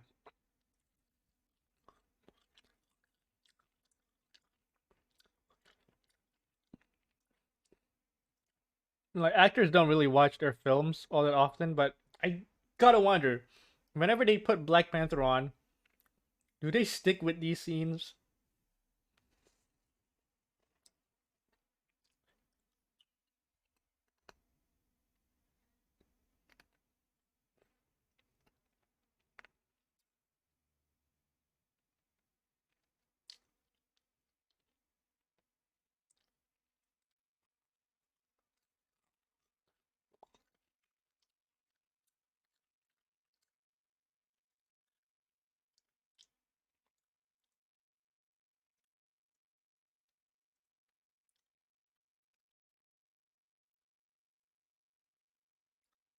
That would be a very emotional shot if it didn't have a fucking big ass rhino just at the side. My god.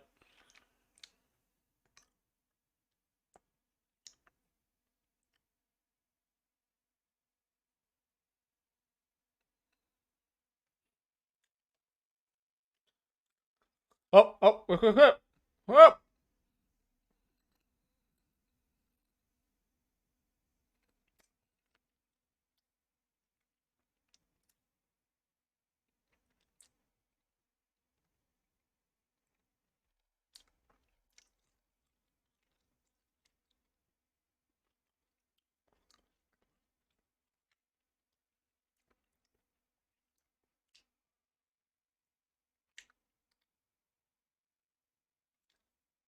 Okay, I have enough faith to believe that Chadwick's suit is now practical, but I still it still looks CGI for a Killmonger suit.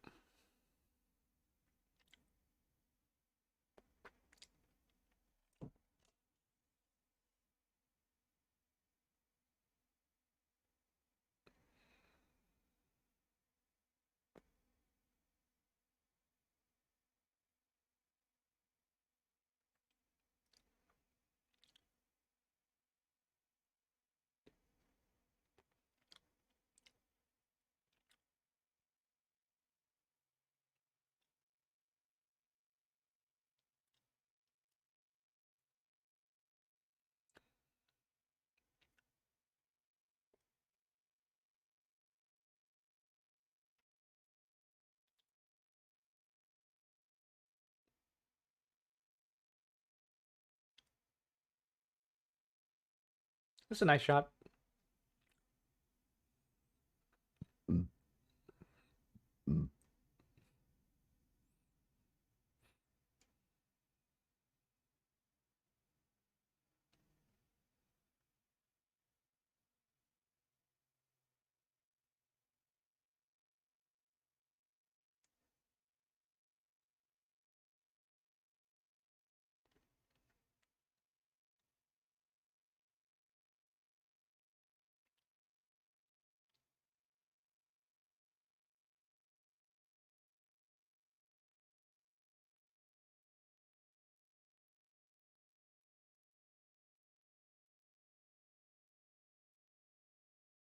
Hardest line.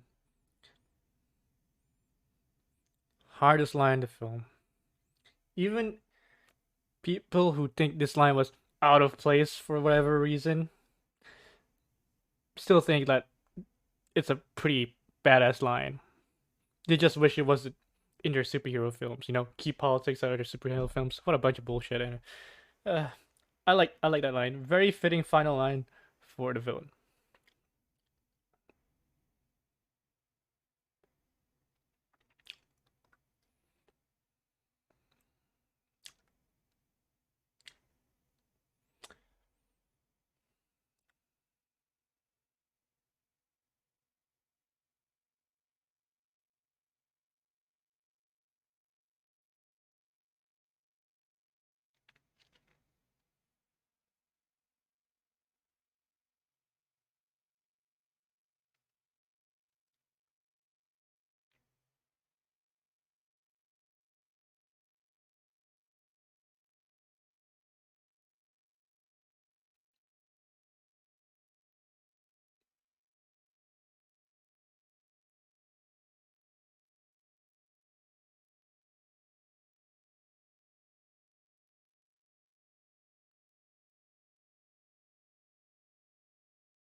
This has me wondering, like, in real life, what was the shortest term a leader had held, like in office, or like how short did a king rule?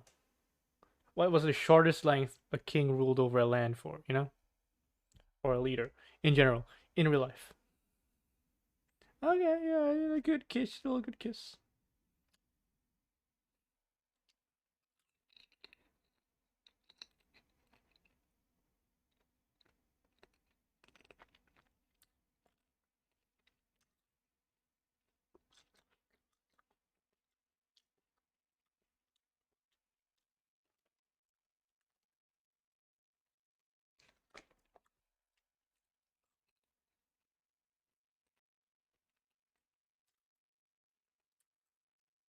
The makeshift hoop is still there, and a new hoop. Cool.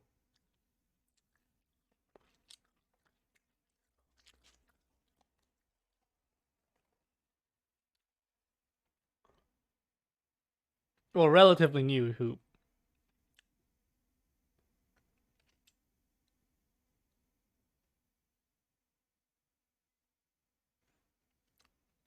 I don't think Disneyland is in California.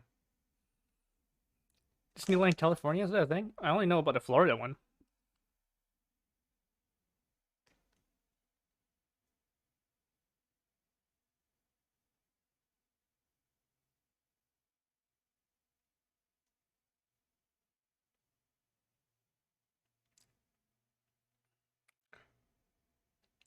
Sleeping Beauty, Castle Walkthrough, Taurus, Anaheim. Anaheim, California.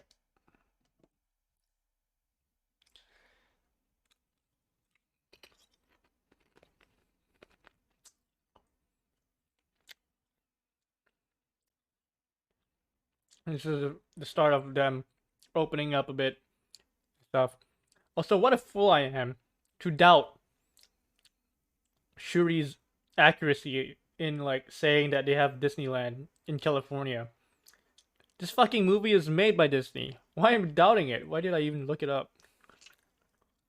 Well, look at this thing that we're supposed to act like it's real and stuff, man.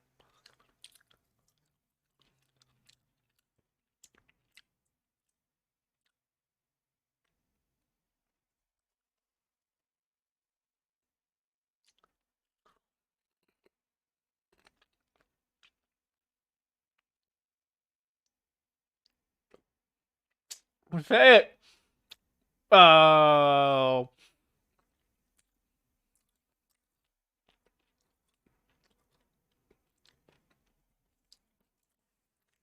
Okay, I think this is the hottest take I have of this film.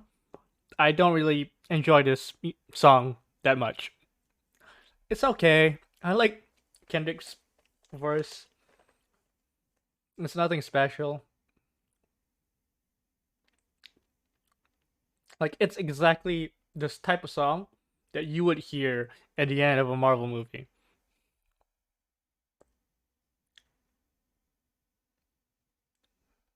Or like a blockbuster.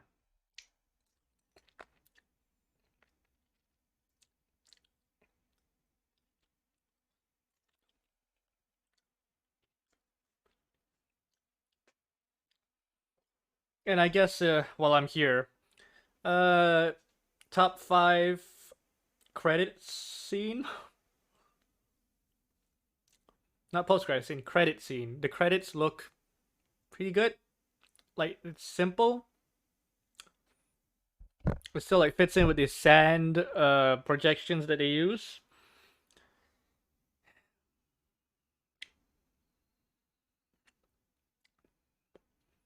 And the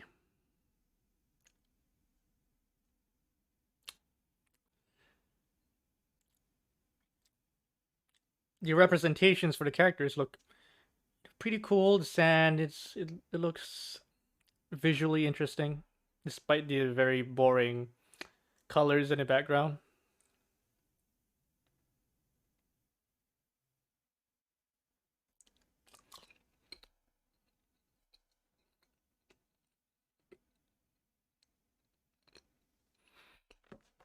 Oh, that's a cool visual. Whoa. Reminds me of the best Spider-Man film, Spider-Man 3.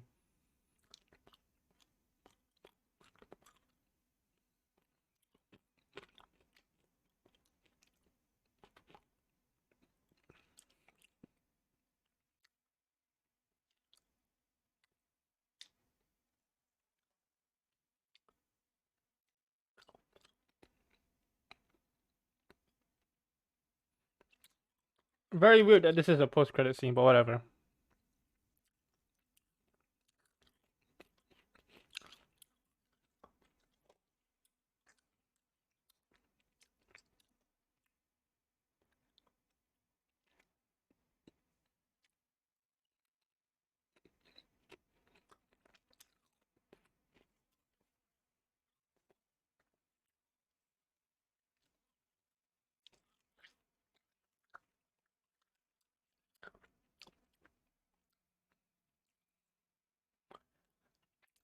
Like just being in a this is an appropriate reaction from the crowd. Like imagine if South Sudan went to the stage and said this. Like you would think it's weird. Like giving this grand speech and all.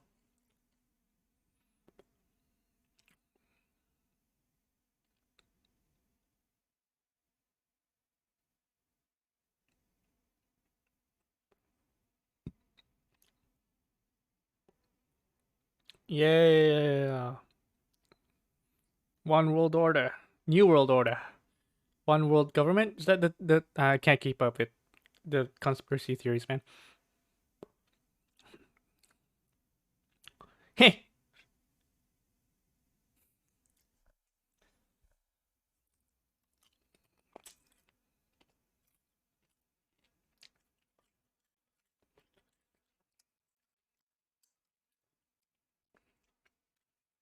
it was okay.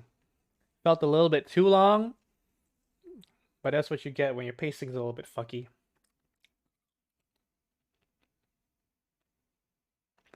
Hey yo, Lawrence Kasumba. Lucy Hawkins as BBC reporter. No, yeah. Griot? Trevor. Oh yeah, there we go. Trevor Noah. Griot.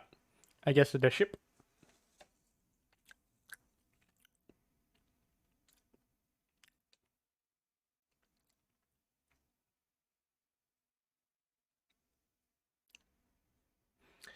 Yeah. Okay. One, the soundtrack. It's Marvel music, but it's unique enough to stand out from the crowd, stand out from the MCU itself. Is it unique enough to stand out from films in general? No, no, absolutely not. Is it good enough to deserve to, you know, make it win an Oscar? The Oscars don't have really any integrity, but if it had, no, absolutely not. Two, the costumes, which also won an Oscar. I agree with that. It should have won an Oscar for costume design.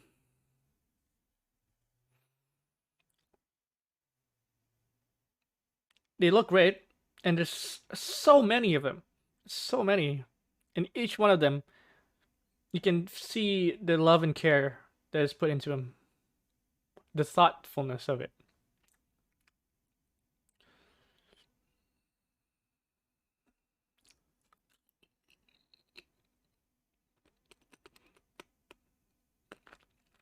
Best boy. Best boy grip. I love it.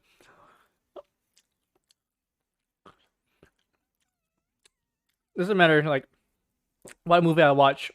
Every time I spot a best boy grip credit. I laugh. I laugh because I am a child. Ooh, shout out to Anis Churfa.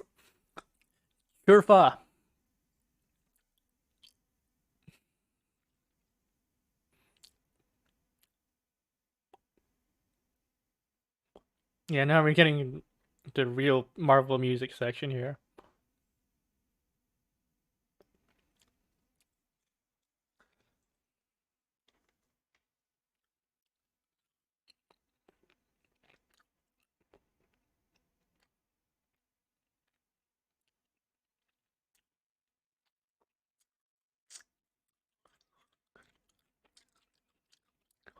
Storing is nothing special.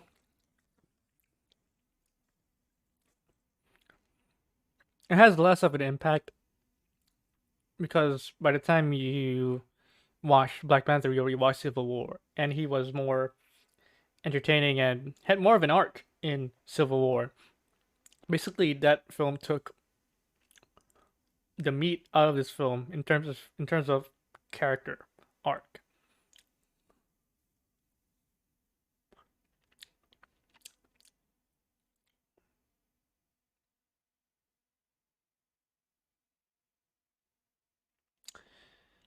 Look at all these CG artists, or artists, digital matte painters. There were some pretty cool.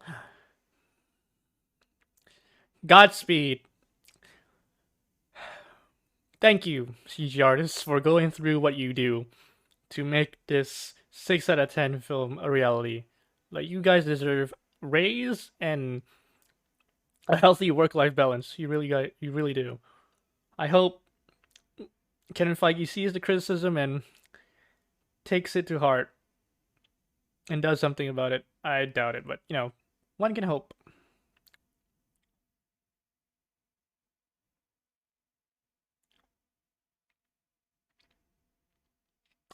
Visual effects by Ghost VFX Digital Artists.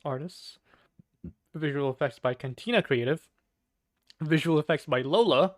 Visual effects by Capital T. Visual effects by Technicolor VFX. Additional VFX by Rodeo, Anybrain, Bot, Futureworks, FX, 3X, Imageloo, Method Prime, Pixstone, Vertigo, Yenix, Thailand.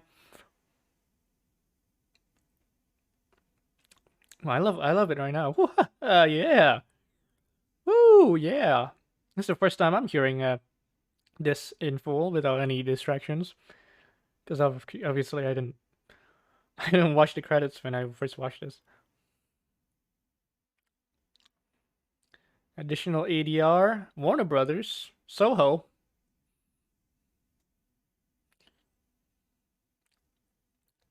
Your trunk, Wakanda, Bere Bere, Wololo, Gobisklu, Hangover, Nervous, Pray for Me, What is Love, How Dare You, Ops, Sleepwalking, The Rhythm, All the Stars. Top Dog Entertainment, baby.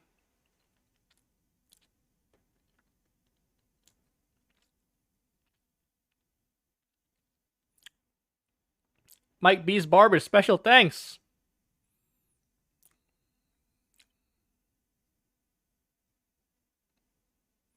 And of course, Georgia.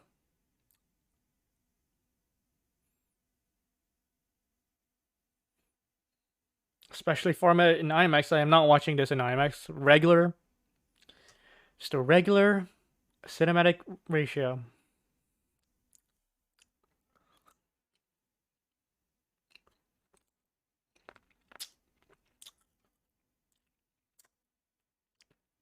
And of course, we have Bucky Barnes.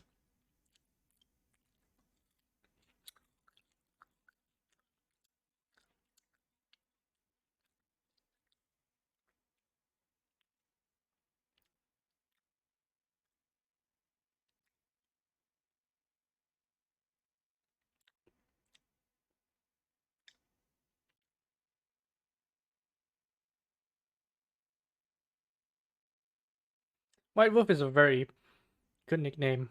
For I'm very, like, obviously made up by the kids and it just stuck, I guess. Very cute. And it sticks. It's nice.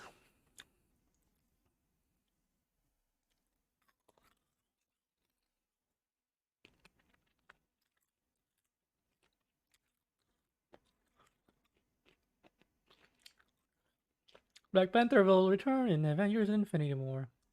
Wow. Yep, there we go.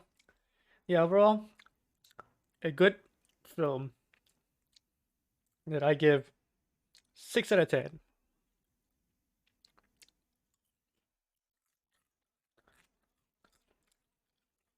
Some standout moments. The acting's pretty good. The child actors didn't get in my nerves. Pretty good, I guess.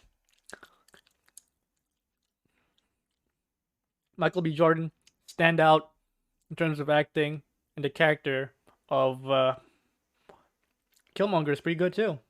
Obviously, you don't have to agree with him to acknowledge that he is a good villain. Yeah, 6 out of 10. I'm done.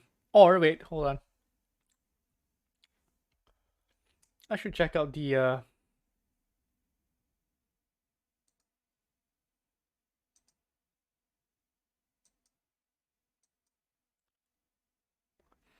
I'm not touching the mouse with my dirty fingers, by the way. I'm using my pinky. Alright. Cut me some slack. Yeah, let's just ignore that.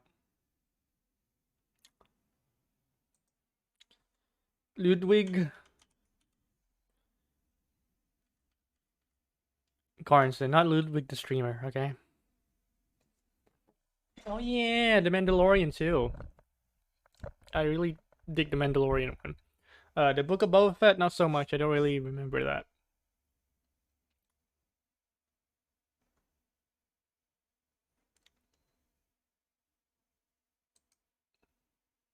This is gonna get me copyright striked? Oh, whatever.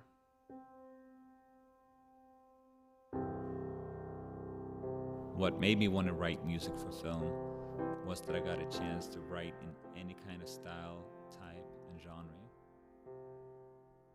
Is this working? I produced rap albums. There we go. I wrote music for comedies, TV shows, dramas, sports films. This is my first superhero film, and it takes place in Africa. And it's the first time I really worked with traditional African music. First time, huh? During this Interesting. experience, I really became a better musician myself, and became a. It's a learning experience for Ludwig. Oh yeah, this is definitely gonna get me copyrighted.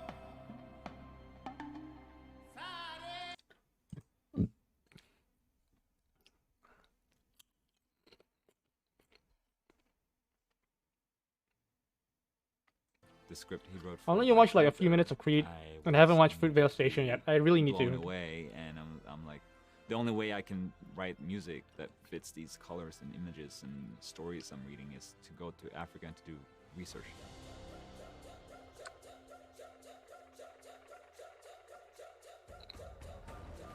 One of the first things that I did was to figure out where to go. You know, it's a big continent, and there's so much different music in every. Yeah, it is. In every different tribe. Yeah, how do you reckon with that? Different instruments, they all have different language. I called a lot of friends that's been traveling around there, and one of my friends produced an album with an African artist. His name's Baba Mal. I called him and I was like, "Hey, my name's." I think I watched this like when it first came out, and I never revisited this video, so I don't remember anything of it. Would you have any time for me to come out and meet you or record you or anything? And he was like, yeah, sure. Just I'm about to go on tour. You can come join my tour. And after following me around for tour for a week, I was able to borrow his studio and record his favorite musicians. That was the start of the Black Panther score right there. When I was traveling around with Baba Mal, he kind of opened up his solo shows with this just kind of like ceremonial out call. Like every time I saw it, I got goosebumps, and I was like, what if I should actually check if he's returning for like that? Black Panther 2. Start the score like that.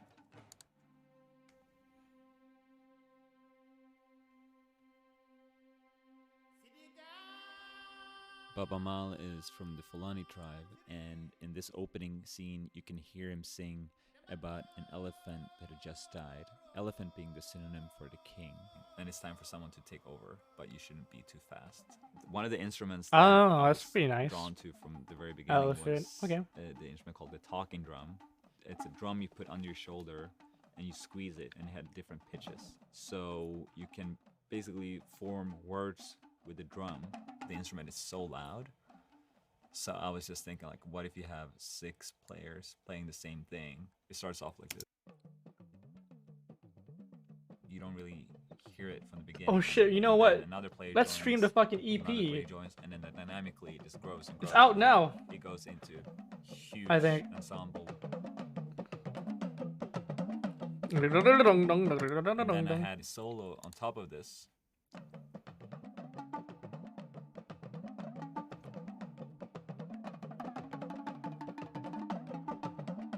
So you have the group and you have the solo on top of that, and then the last. Yeah, final Ludwig element Göransson for is the making the talking music drum for is Black Panther T'Challa's 2. name. And the Black Panther Prologue EP has been released. So we can check it out Beef it up after a I little wash bit, my dirty put ass this fingers. 808 under the beat, which is basically doing the same rhythm as the talking drums. So just the 808 and the talking drums sounds like this.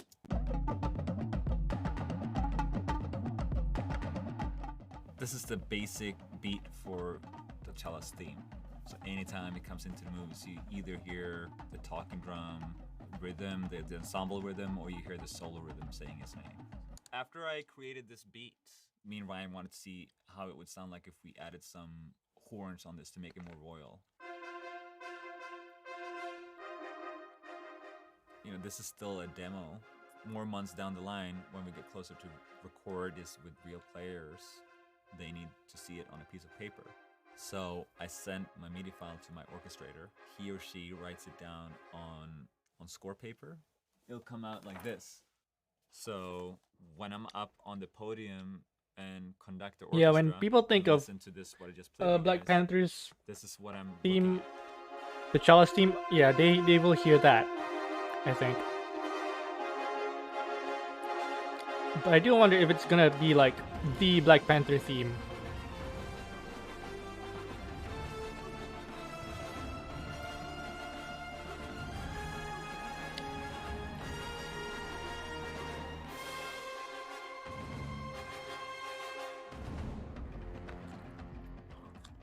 People have been waiting for this movie forever.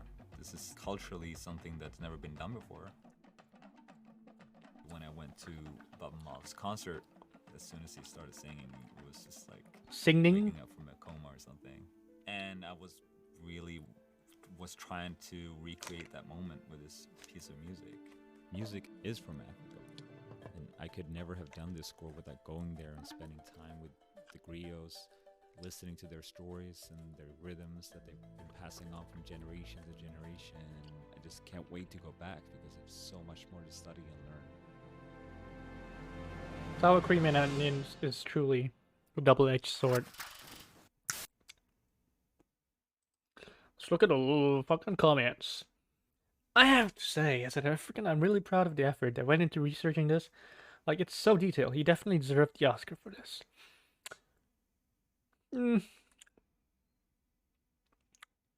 He definitely A for effort, A+ for effort. That's what I'll say.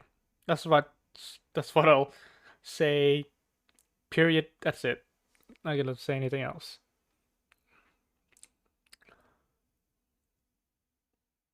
Musicals are fun. Okay, wait. He's only 35. Yeah, huge accomplishment. Oh man.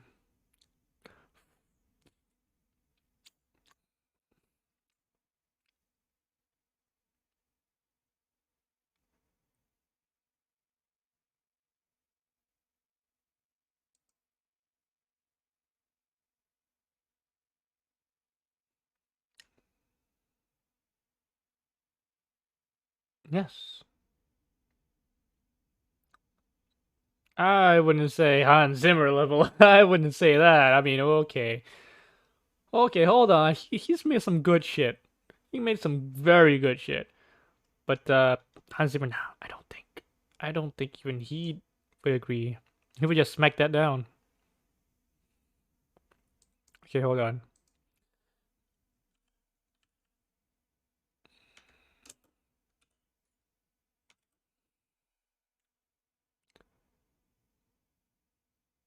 Yeah, it's out. Of course, we have No Woman, No Cry from the trailer. I think these both are from the trailer. Is it only 2 songs? Yeah, whatever. Fuck it.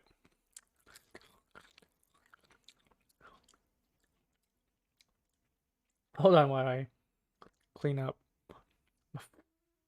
Fucking, fucking hell. I should, I should make myself look presentable. Like these are funny though. This is very funny. This is the most funny. Oh man, I should save this just in case they change it. Oh man, it just encapsulates everything about. I'm not gonna say it.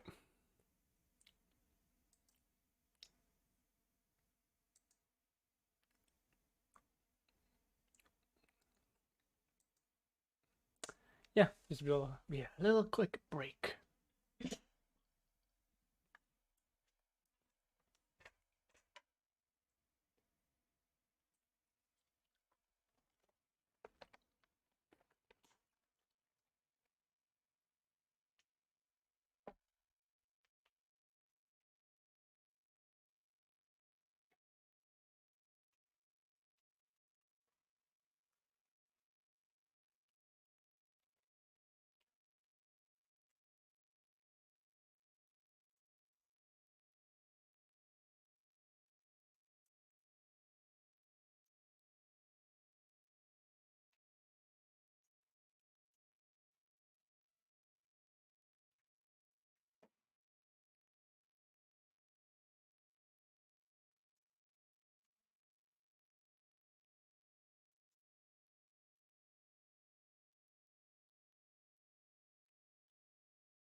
You can't see it, but my cat, not my cat, but whatever. I'm just gonna go with my cat. My cat is like sleeping behind the monitor. He's like right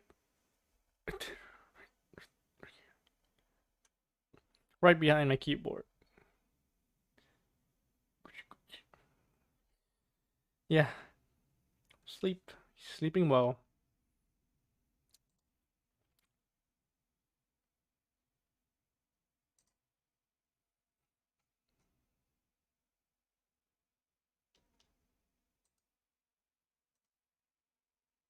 Oh, okay.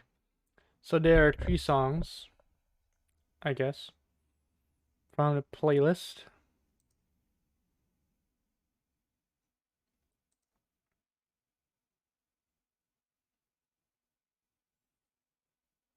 Yeah, I need to.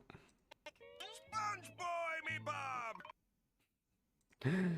All right, I need to look up for tree.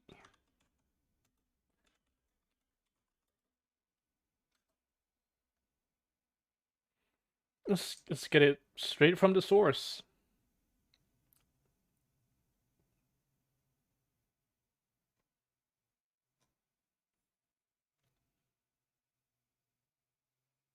Cover of Bob Marley and the Wailers, No Woman No Cry, performed by Thames.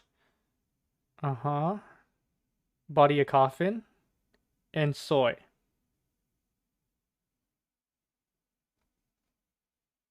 Yeah, three songs. All right, let's listen to them. Obviously, you're gonna have to find a different source. That's not for me because I'm gonna mute the audio. There we go.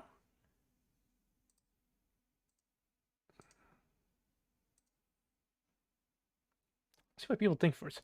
When she says, "But while I'm gone, everything's gonna be all right," it's gonna be all right. That's exactly when I got goosebumps. Oh, check, but why have you left us? Go.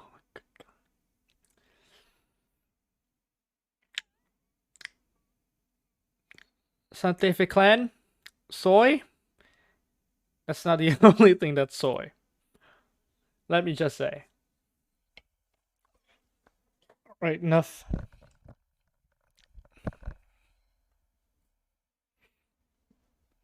Okay, let's actually listen to it.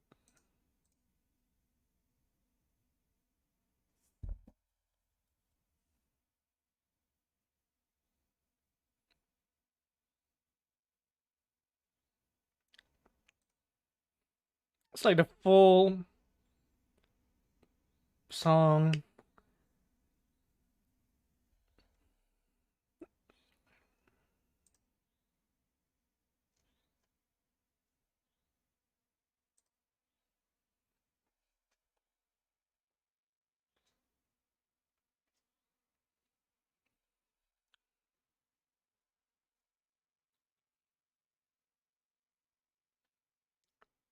It's like the full song, but without the trailer, but the bombacity of the trailer music that goes alongside of it.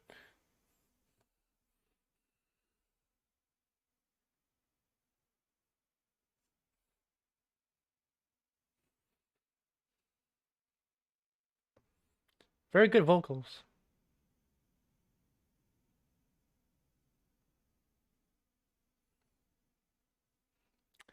The production, I will say, it's modern.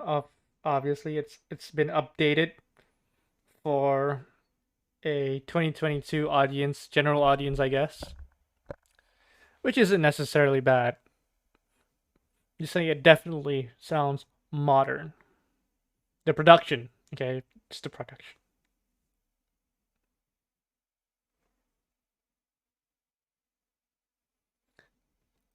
Very clean production.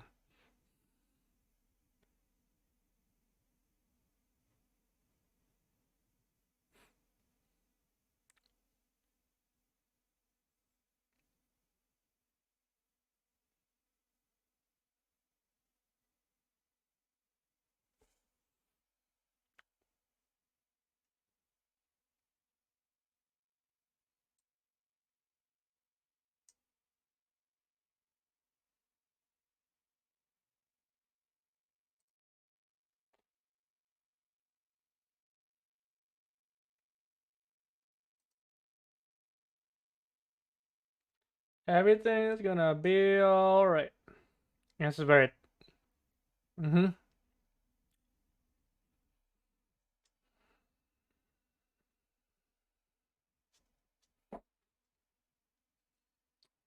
I think, like, different from the trailer, I don't think Kendrick Lamar is gonna come in.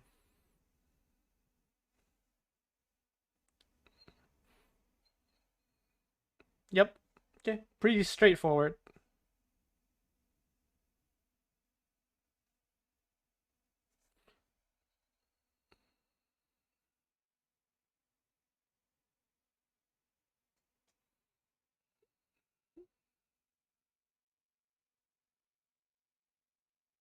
Dung dung dung.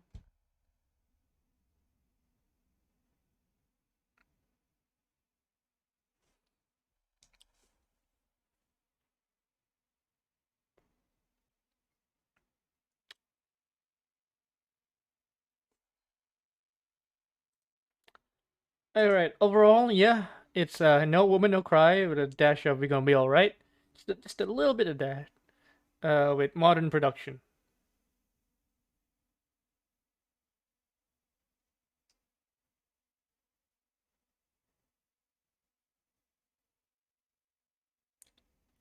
And I really do hope the sequel at least improves upon the original. I really hope, okay? I really hope that Ryan Coogler really put his soul into this. Let it shine through and make it as polished as possible. You know? But speaking of the song itself, yep, it's No Woman No Cry. And it's definitely No Woman No Cry from the Black Panther Wakanda Forever Prologue EP. That's my definitive. That's my. That's my definitive judgment. All right, next up, Santa Fe Clan, Soy. Different look than No Woman No Cry.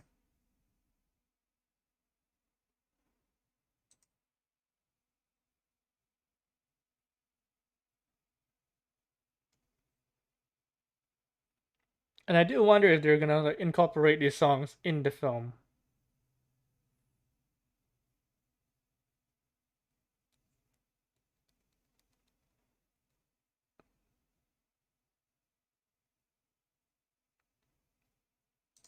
Right, hold on.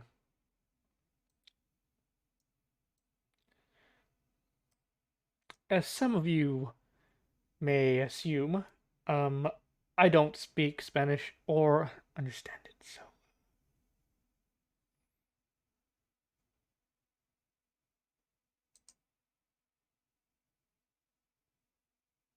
Featuring Marvel.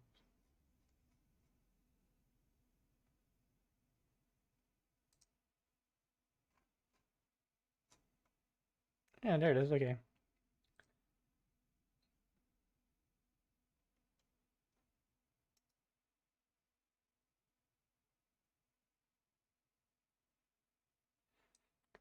Hold on.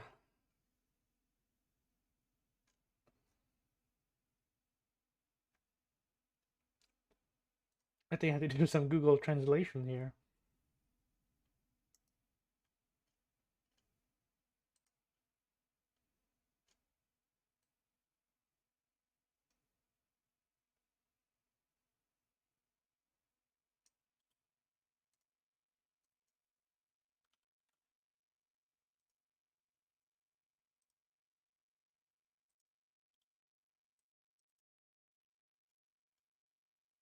We got some very naughty words in here. Yeah, this will do. This will do, I think.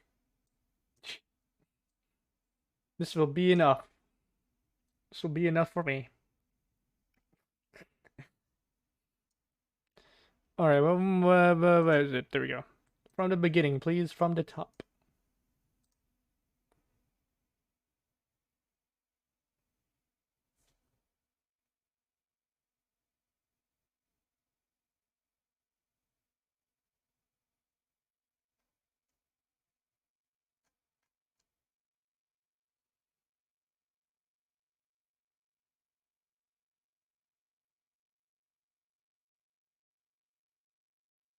Wait, what? This is not the song.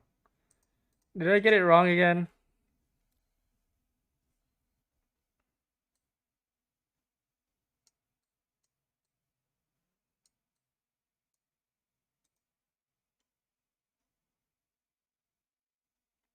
Yeah, I don't think it is. This is a different version. Oh boy.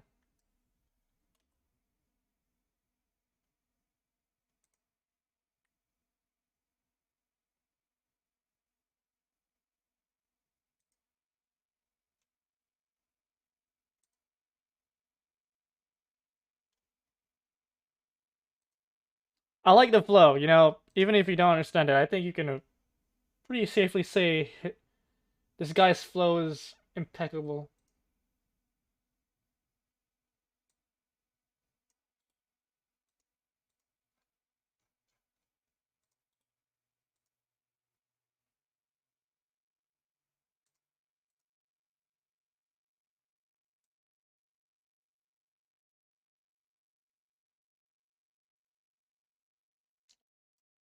I mean, I spun an agua in the lyrics here, so it's definitely about Atlantis or gestures towards it.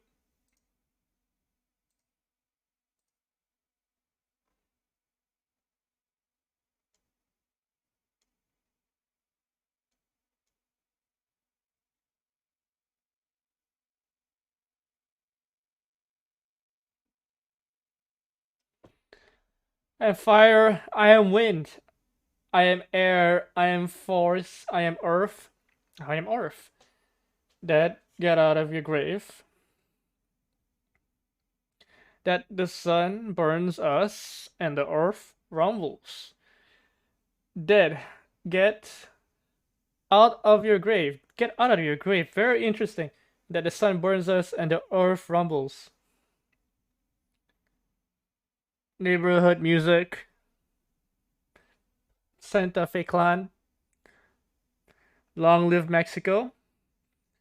2000 and forever. Riffing off Wakanda forever by saying, Mexico forever.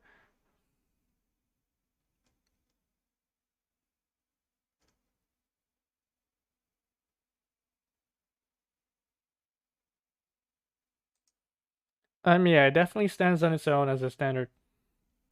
Uh, Standard love song? No, it's like a standard rap song. But it has hints toward bigger things. It gestures towards the film, most definitely. Like the lyrics, like "We are not hidden, we are waiting." Well, standard kind of like love song stuff. Like I look of my past, I did not know. I saw that you are no longer mine. I dreamed that I had you in my empty bed. I am what I am. Yeah, okay, I am what I am.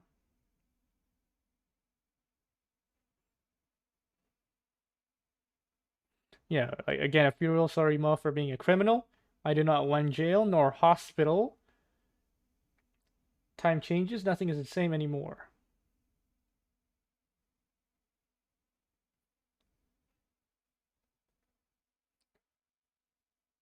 And then, but we have lyrics like, "A new day will come, a new world will be. What comes to you goes away, and very soon it will end. It comes around, goes around, I guess." Got allusions to serpent.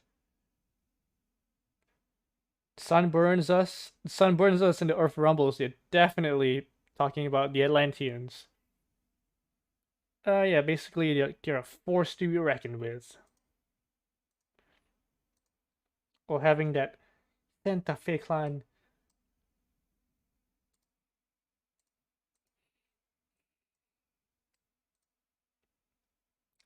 staples to it.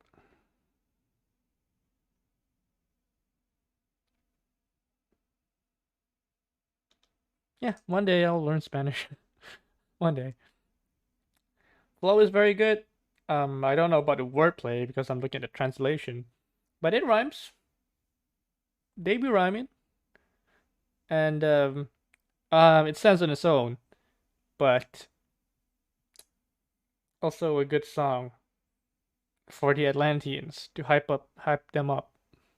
All right, next one, Amare, A Body of Coffin from Black Panther.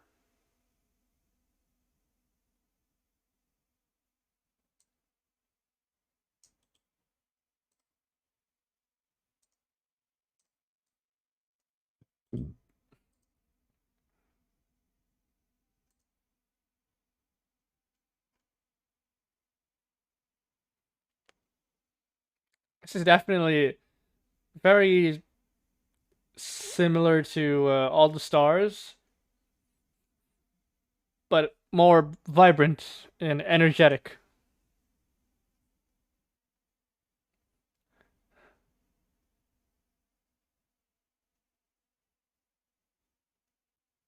Turn to a god that won't turn me away.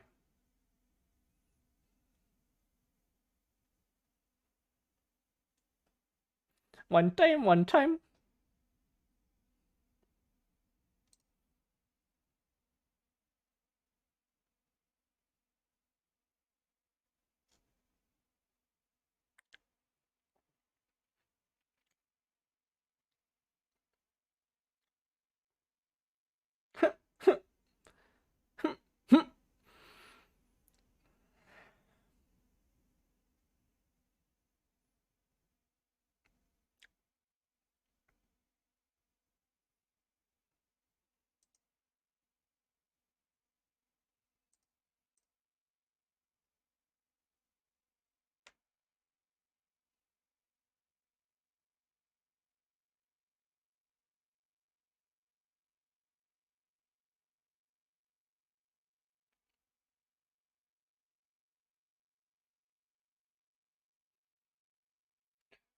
This is the most, and there's only 3 songs, but this is the most poppy of them all.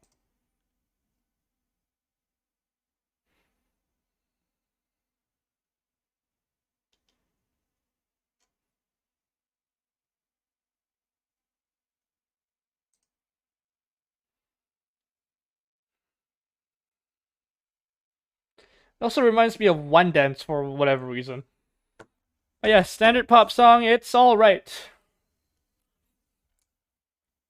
I think if I were to rank it, I think if I were to rank all the tracks, it would look the same as it is the track list. So like number 1, No Woman to Cry, Santa Fe Clan Soy, and then Amira Body Coffin.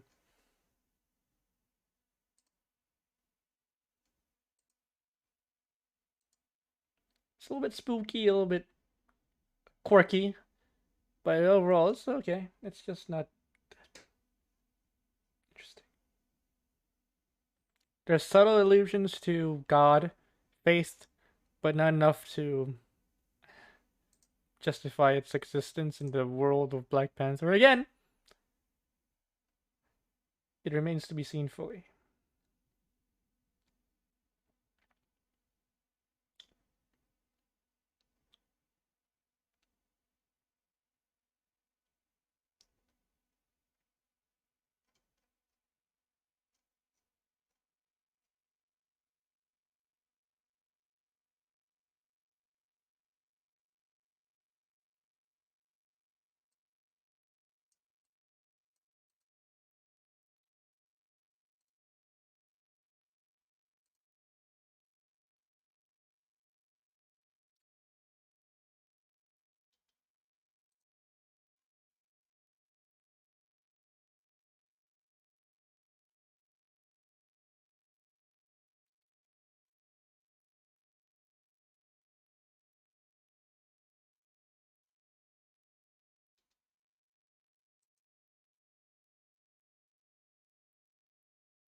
Yeah, the EP is a-okay in my book.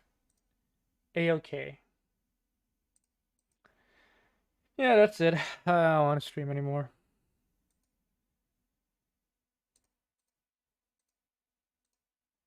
Why do I have the trailer for Shang-Chi?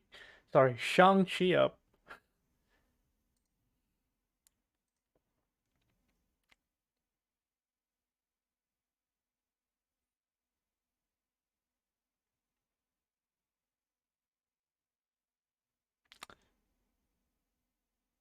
Yeah, whatever. So I Am Groot is releasing first, and then She-Hulk? Come on, that's so much shit. I don't think anyone can catch up. Yeah, have to wait a week. Through Groot! The Groot show. Alright, whatever.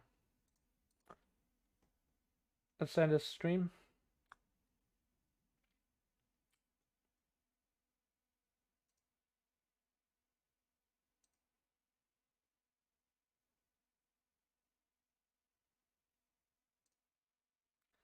Alright, goodbye, guys.